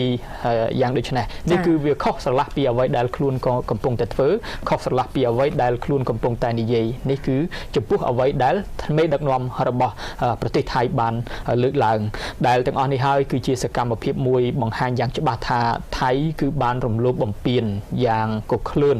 មកលើដែនអធិបតេយ្យរបស់កម្ពុជាខ្ញុំបាទសូមអនុញ្ញាតរំលឹកឡើងវិញបន្តិចអំពីព្រឹត្តិការណ៍កាលពីពេលកន្លងទៅទោះបីជាមានបទឈប់បាញ់ចូលជាធរមានទៅហើយក្តីក៏ប៉ុន្តែកាលពីថ្ងៃទី17កញ្ញាឆ្នាំ2025កន្លងទៅនៅទីតាំងនេះគឺភូមិព្រៃច័ន្ទឃុំអូ3ជាន់ស្រុកអូជ្រៅខេត្តបន្ទាយមានជ័យគឺកងទ័ពថៃបានមកធ្វើការឈ្លានពានតាមរយៈការរីបន្លាលួសមកលើដែនអធិបតេយ្យរបស់កម្ពុជានៅពេលនោះបងប្អូនប្រជាពលរដ្ឋកម្ពុជារបស់យើងជាម្ចាស់កាន់កាប់ប្រើប្រាស់ដីធ្លីនៅទីនោះបានប្រើប្រាស់សិទ្ធិរបស់ខ្លួននៅក្នុងការកាន់កាប់នៅក្នុងការការពារដីរបស់ខ្លួនយើងឧទាហរណ៍ថាបើសិនជាយើងជាម្ចាស់ចំការម្ចាស់គេហៅថានៅទីនោះហើយជាតិសាសន៍ដទៃមកប្រើប្រាស់លួសបន្លាដើម្បីពាត់យកផ្ទះអ្នកណាមិនជឿចាប់ដូច្នេះបងប្អូនប្រជាពលរដ្ឋនៅទីនោះមិនថាតែជាម្ចាស់កម្មសិទ្ធិនោះទេបងប្អូនប្រជាពលរដ្ឋរបស់យើងមកពីគ្រប់ទិសទីជាពិសេសបងប្អូនដែលរស់នៅក្នុងខេត្តបន្ទាយមានជ័យបានទៅជួបជុំគ្នានៅទីនោះដើម្បីការពារប្រឆាំងតវ៉ាយ៉ាងដាច់អហង្ការមិនឲ្យកងទ័ពថៃមករីបន្លាពាត់យកដីពាត់យកផ្ទះរបស់ខ្លួនបានទេរហូតមកដល់ពេលនេះរយៈពេលប្រមាណជា2ខែមកហើយឃើញថាថៃទីថៃនៅតែមិនចោលគំនិតរបស់ខ្លួននៅក្នុងការឈ្លានពានទឹកដីរបស់កម្ពុជានោះទេរហូតដល់ថ្ងៃនេះទោះបីជាមានក្រុមអ្នកសង្កេតការអន្តរកាលមកពិនិត្យផ្ទៀងផ្ទាត់ជាក់ស្ដែងក៏ដោយក៏កងទ័ពថៃនៅតែប្រើគ្រឿងចក្រធុនធ្ងន់កំពុងតែឈូសឆាយផ្ទាល់នៅលើដែនអធិបតេយ្យរបស់កម្ពុជាឥតមានខ្លាចរអាតតែសោះហើយសូមជម្រាបជូនដែរថាកាលពីថ្ងៃទី17ខែកញ្ញាឆ្នាំ2025កន្លងទៅយើងឃើញថាទាហានថៃគឺប្រដាប់ដោយខែលការពាររួមទាំងដំបងរួមទាំងអាវុធផងនោះបានចូលមកដល់ទឹកដីកម្ពុជានៅទីតាំងនេះតែម្ដងគឺនៅទីតាំងភូមិព្រៃច័ន្ទរបស់កម្ពុជានេះដោយពួកគេបានបាញ់ឧស្ម័នបង្ហូរទឹកភ្នែកនិងគ្រាប់កំភ្លើងជ័រព្រមទាំងប្រើឧបករណ៍បំពងសម្លេងហ្វ្រេកង់ខ្ពស់ដែលធ្វើឲ្យប៉ះពាល់ទៅដល់ត្រចៀករបស់បងប្អូនប្រជាពលរដ្ឋរបស់យើងនៅទីនោះដែលសកម្មភាពទាំងអស់នោះគឺបណ្ដាលឲ្យជនស៊ីវិល ជាច្រើនអ្នករបស់កម្ពុជាមានទាំងព្រះសង្ឃផងនោះនៅក្នុងអំឡុងពេលប្រជុំមុខដាក់គ្នាដល់តានតឹងនៅពេលនោះដែលបងប្អូនប្រជាពលរដ្ឋយើងកំពុងតែការពីផ្ទះសម្បែងនិងទ្រព្យសម្បត្តិរបស់ខ្លួនដោយសន្តិវិធីនេះគឺខ្ញុំបាទសូមអនុញ្ញាតរំលឹកព្រឹត្តិការណ៍កាលពីពេលនោះដែលថាកម្ពុជាយើងគឺឥតមានប្រដាប់ដោយអាវុធឥតមានប្រដាប់ដោយដំបងនោះទេទោះបីជាកងកម្លាំងកងទ័ពរបស់កម្ពុជាឈរជើងការពារនៅទីនោះក៏ពិតមែនក៏ប៉ុន្តែគឺមានតែខ្លួនឥតមានប្រដាប់ដោយអាវុធដោយកងទ័ពថៃនោះទេក៏ប៉ុន្តែកងទ័ពថៃទៅវិញប្រើប្រាស់អាវុធទំនើបប្រដាប់ដោយអាវុធគ្រប់ដៃចូលមកទន្ទ្រានឈ្លានពានទឹកដីរបស់កម្ពុជាក៏ប៉ុន្តែកម្ពុជាគឺប្រកាន់ខ្ជាប់យ៉ាងម៉ឺងម៉ាត់នៅការអត់ធ្មត់មិនប្រើប្រាស់អាវុធទេដើម្បីធ្វើយ៉ាងណាឲ្យបត់ឈប់បាញ់គឺអនុវត្តប្រកបដោយប្រសិទ្ធភាពហើយតាមរយៈការខិតខំរកបានមកដោយលំបាកនៅបត់ឈប់បាញ់ដែលចូលជាធរមានកាលពីពេលកន្លងទៅនេះគឺមានការអន្តរាគមន៍ជាច្រើនរាប់ចាប់តាំងពីថ្នាក់ដឹកនាំពិភពលោកដែលមានឯកឧត្តមបាទ Donald Trump ប្រធានាធិបតីសហរដ្ឋអាមេរិកក៏ដូចជាថ្នាក់ដឹកនាំរបស់សាធារណរដ្ឋប្រជាមានិតចិនដែលមានឯកឧត្តម Anwar Ibrahim ដែលជានាយករដ្ឋមន្ត្រីម៉ាឡេស៊ីនិងជាប្រធានអាស៊ានសម្រាប់ឆ្នាំ2025ផងនោះគឺបានខិតខំធ្វើការយ៉ាងណាឲ្យមានកិច្ចប្រជុំបន្ទាន់មួយរហូតទៅដល់មានបទឈប់បាញ់ដែលចូលជាធរមានកាលពីយប់រំលងអាត្រាតថ្ងៃទី28ខែកក្កដាឆ្នាំ2025កន្លងទៅហើយតាមរយៈបទឈប់បាញ់នេះគឺជាអ្វីដែលកម្ពុជាចង់បានពីព្រោះថាសង្គ្រាមធ្វើឲ្យមានការស្លាប់និងរបួសដល់កងទ័ពទាំងសងខាងមិនត្រឹមតែប៉ុណ្ណោះធ្វើឲ្យប្រជាពលរដ្ឋស្លូតត្រង់ដែលរស់នៅតំបន់ចំនួនត្រូវភៀសខ្លួនចាកចេញទៅរកទីទួលដែលមានសុវត្ថិភាពដូច្នេះកម្ពុជាយើងបានឆ្លុះបញ្ចាំងអំពីស្មារតីនៃការគិតគូរនិងយកចិត្តទុកដាក់ជាពិសេសចង់ដោះស្រាយបញ្ហាប្រកបដោយសន្តិវិធីមិនប្រើអាវុធមិនប្រើកម្លាំងដើម្បីមកបញ្ចប់បញ្ហានោះទេហើយចំពោះបញ្ហាដែលកើតមានឡើងរាជរដ្ឋាភិបាលកម្ពុជាបានយកយន្តការបច្ចេកទេសយកយន្តការច្បាប់អន្តរជាតិជាគោលដើម្បីស្នើឲ្យមានការដោះស្រាយដោយសន្តិវិធីក៏ប៉ុន្តែថៃទៅវិញគឺមិនចង់ទៅកាន់តុលាការអន្តរជាតិមិនចង់ប្រើយន្តការអន្តរជាតិមិនចង់ប្រើគេហៅថាយន្តការត្រីភាគីមានភាគីទី3ចូលមកដោះស្រាយនោះទេគឺប្រើប្រាស់ច្បាប់ព្រៃធ្វើសកម្មភាពឈ្លានពានជាអាចដោយដែលទូរទស្សនិកជនបានឃើញក្រៅពីមានគ្រឿងចាក់ទំនើបនៅពេលនេះពួកគេបានប្រើនៅឧបករណ៍អ្វីក៏មិនដឹងយើងមិនអាចសន្និដ្ឋានបានកំពុងតែធ្វើសកម្មភាពនៅលើដែនអធិបតេយ្យរបស់កម្ពុជាហើយនៅក្នុងនោះយើងឃើញមានការពាត់ខ្សែមានការពាត់បន្លាលួសហើយពាត់បន្លាលួសនេះគឺនៅលើដីរបស់កម្ពុជានៅលើភូមិព្រៃច័ន្ទនៅក្នុងឃុំអូជ្រៅស្រុកបាទឃុំអូបីជាន់ស្រុកអូជ្រៅខេត្តបន្ទាយមានជ័យនៃព្រះរាជាណាចក្រកម្ពុជារបស់យើងចាយើងឃើញថាបាញ់មិញលោកចន្ទធីនៅពេលដែលក្រុមអ្នកសង្កេតការអន្តរការកំពុងតែសម្លឹងមើលពួកគាត់គឺសកម្មភាពហាក់ដូចជាផ្អាកបន្តិចសិនក៏ប៉ុន្តែគ្រាន់តែពួកគាត់ចាក់ចេញតែបន្តិចគឺថាសកម្មភាពនៅតែបន្តដដែលហើយថែមទាំងឥឡូវនេះគឺមានធ្វើការលើកនៅសម្ភារៈមួយចំនួនក្នុងនោះដូចជាមានជាផ្លាកឬក៏បដាអីមួយយ៉ាងនៅក្នុងការដាក់នៅទីតាំងដែលពួកគេកំពុងតែធ្វើការឈ្លានពានមកលើទឹកដីនៃព្រះរាជាណាចក្រកម្ពុជាដែលយើងឃើញថានេះគឺជាទង្វើមួយ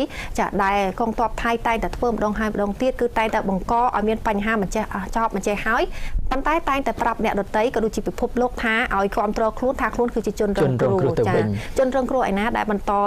ឈ្លានពានអ្នកដទៃម្ដងហើយម្ដងទៀតនេះគឺជាអ្វីដែលមិនត្រឹមតែប្រជាជនកម្ពុជាក៏ប៉ុន្តែនៅពេលនេះគឺកសែភ្នែករបស់ប្រជាពលរដ្ឋនៅលើពិភពលោកក៏កំពុងតែសម្លឹងមើលនៅទង្វើដ៏អាក្រក់របស់កងទ័ពថៃដែលជាទង្វើមួយគឺបំពេញឈ្លានពានមកលើដែនអធិបតេយ្យភាពនៃកម្ពុជាដែលកម្ពុជាតាំងតែពីដូនតារហូតមកដល់បច្ចុប្បន្នគឺជាប្រជាជនដែលស្រឡាញ់សុខសន្តិភាពយើងឆ្លងកាត់នៅសង្គ្រាមរ៉ាំរ៉ៃជាច្រើនហើយកម្ពុជាហើយឆ្លងអស់ហើយនៅរសជាតិដ៏ជូរចត់រសជាតិដ៏លំបាកនៅក្នុងភ្លើងសង្គ្រាមដូច្នេះកម្ពុជាមិនត្រូវការជួបប្រទះទៀតទេជាពិសេសគឺប្រជាពលរដ្ឋរបស់យើងមកដល់បច្ចុប្បន្ននេះឃើញថាថ្នាក់ដឹកនាំលោកបានខិតខំលះបង់សាច់ស្រស់ឈាមស្រស់ដើម្បីការពារនៅបូរណភាពទឹកដីដែលដូនតារបស់យើងបានបន្សល់ទុកឲ្យមកដល់ពេលបច្ចុប្បន្ននេះដូច្នេះគ្មានហេតុផលអីដែលកម្ពុជាចង់បង្កបញ្ហាឬក៏បញ្ហាសង្គ្រាមទៅកាន់ប្រទេសដទៃនោះទេដូច្នេះគឺកម្ពុជាគឺខិតខំ រក្សាបាននៅសុខសន្តិភាពដែលខ្លួនមានស្រាប់ហើយនឹងបន្តឲ្យបានយូរអង្វែងតទៅទៀតផងយើងឃើញថាព្រះរាជាណាចក្រកម្ពុជារបស់យើងតាំងពីពេលមុនក៏ដូចជាបច្ចុប្បន្នគឺនៅតែបន្តប្រកាន់ខ្ជាប់នៅការបដិញ្ញាចិត្តនៅក្នុងការដោះស្រាយចំនួនព្រំដែនជាមួយនឹងប្រទេសថៃដោយសន្តិវិធីដោយផ្អែកលើគោលការណ៍នៃភាពជាអ្នកជិតខាងល្អច្បាប់អន្តរជាតិនិងស្មារតីសាមគ្គីភាពរបស់អាស៊ានហើយតាមរយៈនោះដែរយើងឃើញថាកម្ពុជាបានគូសបញ្ជាក់យ៉ាងខ្ជាប់ខ្ជួនថាកិច្ចសន្ទនានិងចរចាគឺជាមាគ៌ាឆ្ពោះទៅមុខដែលអាចធ្វើបានតែមួយគត់តាមរយៈការប្រើប្រាស់យន្តការទ្វេភាគីឲ្យបានពេញលេញដូចជាគណៈកម្មាធិការព្រំដែនទូទៅ GBC គណៈកម្មាធិការព្រំដែនថ្នាក់ភូមិភាគ RBC និងគណៈកម្មការចម្រុះខណ្ឌសីមានិងបោះបង្គោលព្រំដែនគោក JBC ដើម្បីដោះស្រាយបញ្ហាសំខាន់ប្រកបដោយការស្ថាបនាហើយកម្ពុជាក៏គូសបញ្ជាក់អំពីសារៈសំខាន់នៃវិធានការកសាងទំនុកចិត្តកិច្ចសហប្រតិបត្តិការផ្នែកមនុស្សធម៌និងការការពារជនស៊ីវិលនៅតាមបណ្ដោយព្រំដែនខណៈបដិសេធនៅរាល់សកម្មភាពទាំងឡាយណាដែលអាចបង្កើនភាពតានតឹងតាមរយៈការផ្ដល់អត្ថប្រយោជន៍ដល់មធ្យោបាយការទូតនិងកិច្ចសហប្រតិបត្តិការនៅក្នុងតំបន់កម្ពុជាប៉ងប្រាថ្នាឲ្យចំនួនត្រូវបានដោះស្រាយតាមរយៈការយោគយល់គ្នាទៅវិញទៅមកដោយការលើកកម្ពស់ស្ថិរភាពនិងភាពសុខដុមរមនាសម្រាប់ប្រជាជននៃប្រទេសទាំងពីរទូទស្សនិកជនជាទីគោរពនិងជាទីមេត្រីយើងឃើញថានៅពេលនេះក្រុមការងាររបស់យើងខ្ញុំកំពុងតែបន្តផ្ដិតយករូបភាពនៅទីតាំងភូមិព្រៃច័ន្ទដែលយើងឃើញថាមកដល់វេលាថ្មនេះគឺកងទ័ពថៃនៅតែបន្តសកម្មភាពរបស់ខ្លួនចាគឺមានចាកងកម្លាំងដែលប្រដាប់ទៅដោយអាវុធព្រមទាំងមានចានៅសម្ភារៈឧបករណ៍គ្រឿងចាក់ឈូសឆាយចាធំធ្ងន់ទៀតផងដើម្បីបន្តសកម្មភាពដែលខ្លួនតែងតែប៉ុនប៉ងធ្វើមកលើទឹកដីនៃព្រះរាជាណាចក្រកម្ពុជាជាក្នុងឱកាសនេះយើងខ្ញុំក៏សូមជម្រាបជូននៅចាការរៀបជូនរបស់ក្រសួងការបរទេសនិងសហប្រតិបត្តិការអន្តរជាតិកម្ពុជាតាក់ទងទៅនឹងបច្ចុប្បន្នភាពស្ដីពីស្ថានភាពព្រំដែនកម្ពុជាថៃគិតត្រឹមពីថ្ងៃទី7ដល់ថ្ងៃទី9ខែតុលាឆ្នាំ2025ដែលនៅក្នុងនោះគឺបានចាស់រៀបរាប់ថានៅថ្ងៃទី7ខែតុលាឆ្នាំ2025ប្រសិទ្ធភាពនៃព្រះរាជាណាចក្រកម្ពុជាបានចេញនៅសេចក្តីថ្លែងការណ៍មួយសម្ដែងនឹងការសោកស្ដាយជាពន់ពេកនិងប្រកាសថ្កោលទោសយ៉ាងខ្លាំងក្លាបំផុតចំពោះទង្វើវាយប្រហារនិងគ្មានការគោរពប្រព្រឹត្តមកលើសម្ដេចអគ្គមហាសេនាបតីតេជោហ៊ុនសែនប្រធានប្រសិទ្ធភាពនិងអិសរាជជនថ្នាក់ដឹកនាំកម្ពុជាផ្សេងទៀតនៅពេលថ្មីនេះសេចក្តីថ្លែងការណ៍នេះបានចាត់ទុកថាអកប្បកិរិយាបែបនេះគឺជាការប្រមាថយ៉ាងធ្ងន់ធ្ងរដល់សេចក្តីថ្លៃថ្នូររបស់មនុស្សជាតិតម្លៃសិលធម៌ការគោរពគ្នាទៅវិញទៅមករវាងប្រជាជាតិនិងប្រជាជាតិទាំងមួយបែបនេះក៏បានធ្វើឲ្យប៉ះពាល់ទៅដល់ស្មារតីនៃភាពជាអ្នកចិត្តខាងល្អមិត្តភាពនិងសន្តិសហវិជ្ជមានដែលជាគោលការណ៍គ្រឹះក្នុងការដឹកនាំទំនាក់ទំនងរវាងកម្ពុជានិងថៃក្នុងនាមជាសមាជិកក្នុងអាស៊ាននិងសហគមន៍អន្តរជាតិគួររំលឹកបន្ថែមថាទោះបីនៅចំពោះមុខការបង្កហេតុដោយចេតនានេះសម្ដេចតេជោក៏បានអំពាវនាវដល់ប្រជាជនខ្មែរទាំងអស់ឲ្យរក្សាភាពស្ងប់ស្ងាត់ជៀសវាងការសងសឹកនិងប្រកាន់ខ្ជាប់នៅស្មារតីនៃការឯកភាពជាតិនិងការអត់ធ្មត់ការអំពាវនាវនេះបានបង្ហាញពីចរិតថ្លៃថ្នូរដកដង្ដំនិងភាពស្អាតស្អំខាងសិលធម៌ដែលបន្តជំរុញឲ្យមានសន្តិភាពនិងភាពសុខដុមរមនានៅក្នុងប្រទេសកម្ពុជានិងក្នុងតំបន់ប្រសិទ្ធភាពបានសង្កត់ធ្ងន់ថាវាជាទំនួលខុសត្រូវរបស់រាជរដ្ឋាភិបាលនៃព្រះរាជាណាចក្រថៃក្នុងការចាត់វិធានការសមស្របដើម្បីដោះស្រាយបញ្ហានេះក្នុងលក្ខណៈសមស្របជាប្រជាជាតិមួយដែលមានអរិយធម៌និងថ្លៃថ្នូរដើម្បីទប់ស្កាត់កុំឲ្យអំពើស្រដៀងគ្នានេះកើតឡើងនៅពេលអនាគតចាទស្សនិកជនឥឡូវនេះបន្តជួបសេចក្តីរាយការណ៍របស់លោកចំណានជាបន្តទៀតហើយចាប់តាំងពីម៉ោង12:50 នាទីមកនៅថ្ងៃ10ខែ10នេះគឺខាងទាហានសៀមនៅតែបន្តឈ្លានពានតាមរយៈការឈូសឆាយនៅលើដីដែលជាអធិបតេយ្យភាពរបស់កម្ពុជាប៉ុន្តែដីនេះគឺគ្រាន់តែជាដីដែលខាងទាហានសៀមបានហ៊ុំព័ទ្ធកាលពីពេលកន្លងទៅមិនមែនជាដីដែលហ៊ុំព័ទ្ធថ្មីនោះទេហើយលោកអ្នកបានឃើញហើយអំបញ្ញមិញក៏ក្រុមអ្នកអង្កេតការអន្តរកាសហៅកាត់ថា IOT ក៏បានចុះមកពិនិត្យផ្ទាល់ដូចគ្នាអញ្ចឹងយើងនឹងឃើញថារឿងរ៉ាវនៃការឈ្លានពាននេះគឺបានដឹងឮដល់សហគមន៍អន្តរជាតិហើយទស្សនិកជនជាទីគោរពនិងជាទីមេត្រីសម្រាប់ការផ្សាយផ្ទាល់របស់ទូរទស្សន៍ជាតិកម្ពុជាខ្ញុំបាទសូមបញ្ចប់ត្រឹមប៉ុណ្ណេះសិននៅមានការវិវត្តថ្មីជាបន្តខ្ញុំបាទនឹងធ្វើសេរីការផ្ទាល់ថ្មីជាបន្តទៀត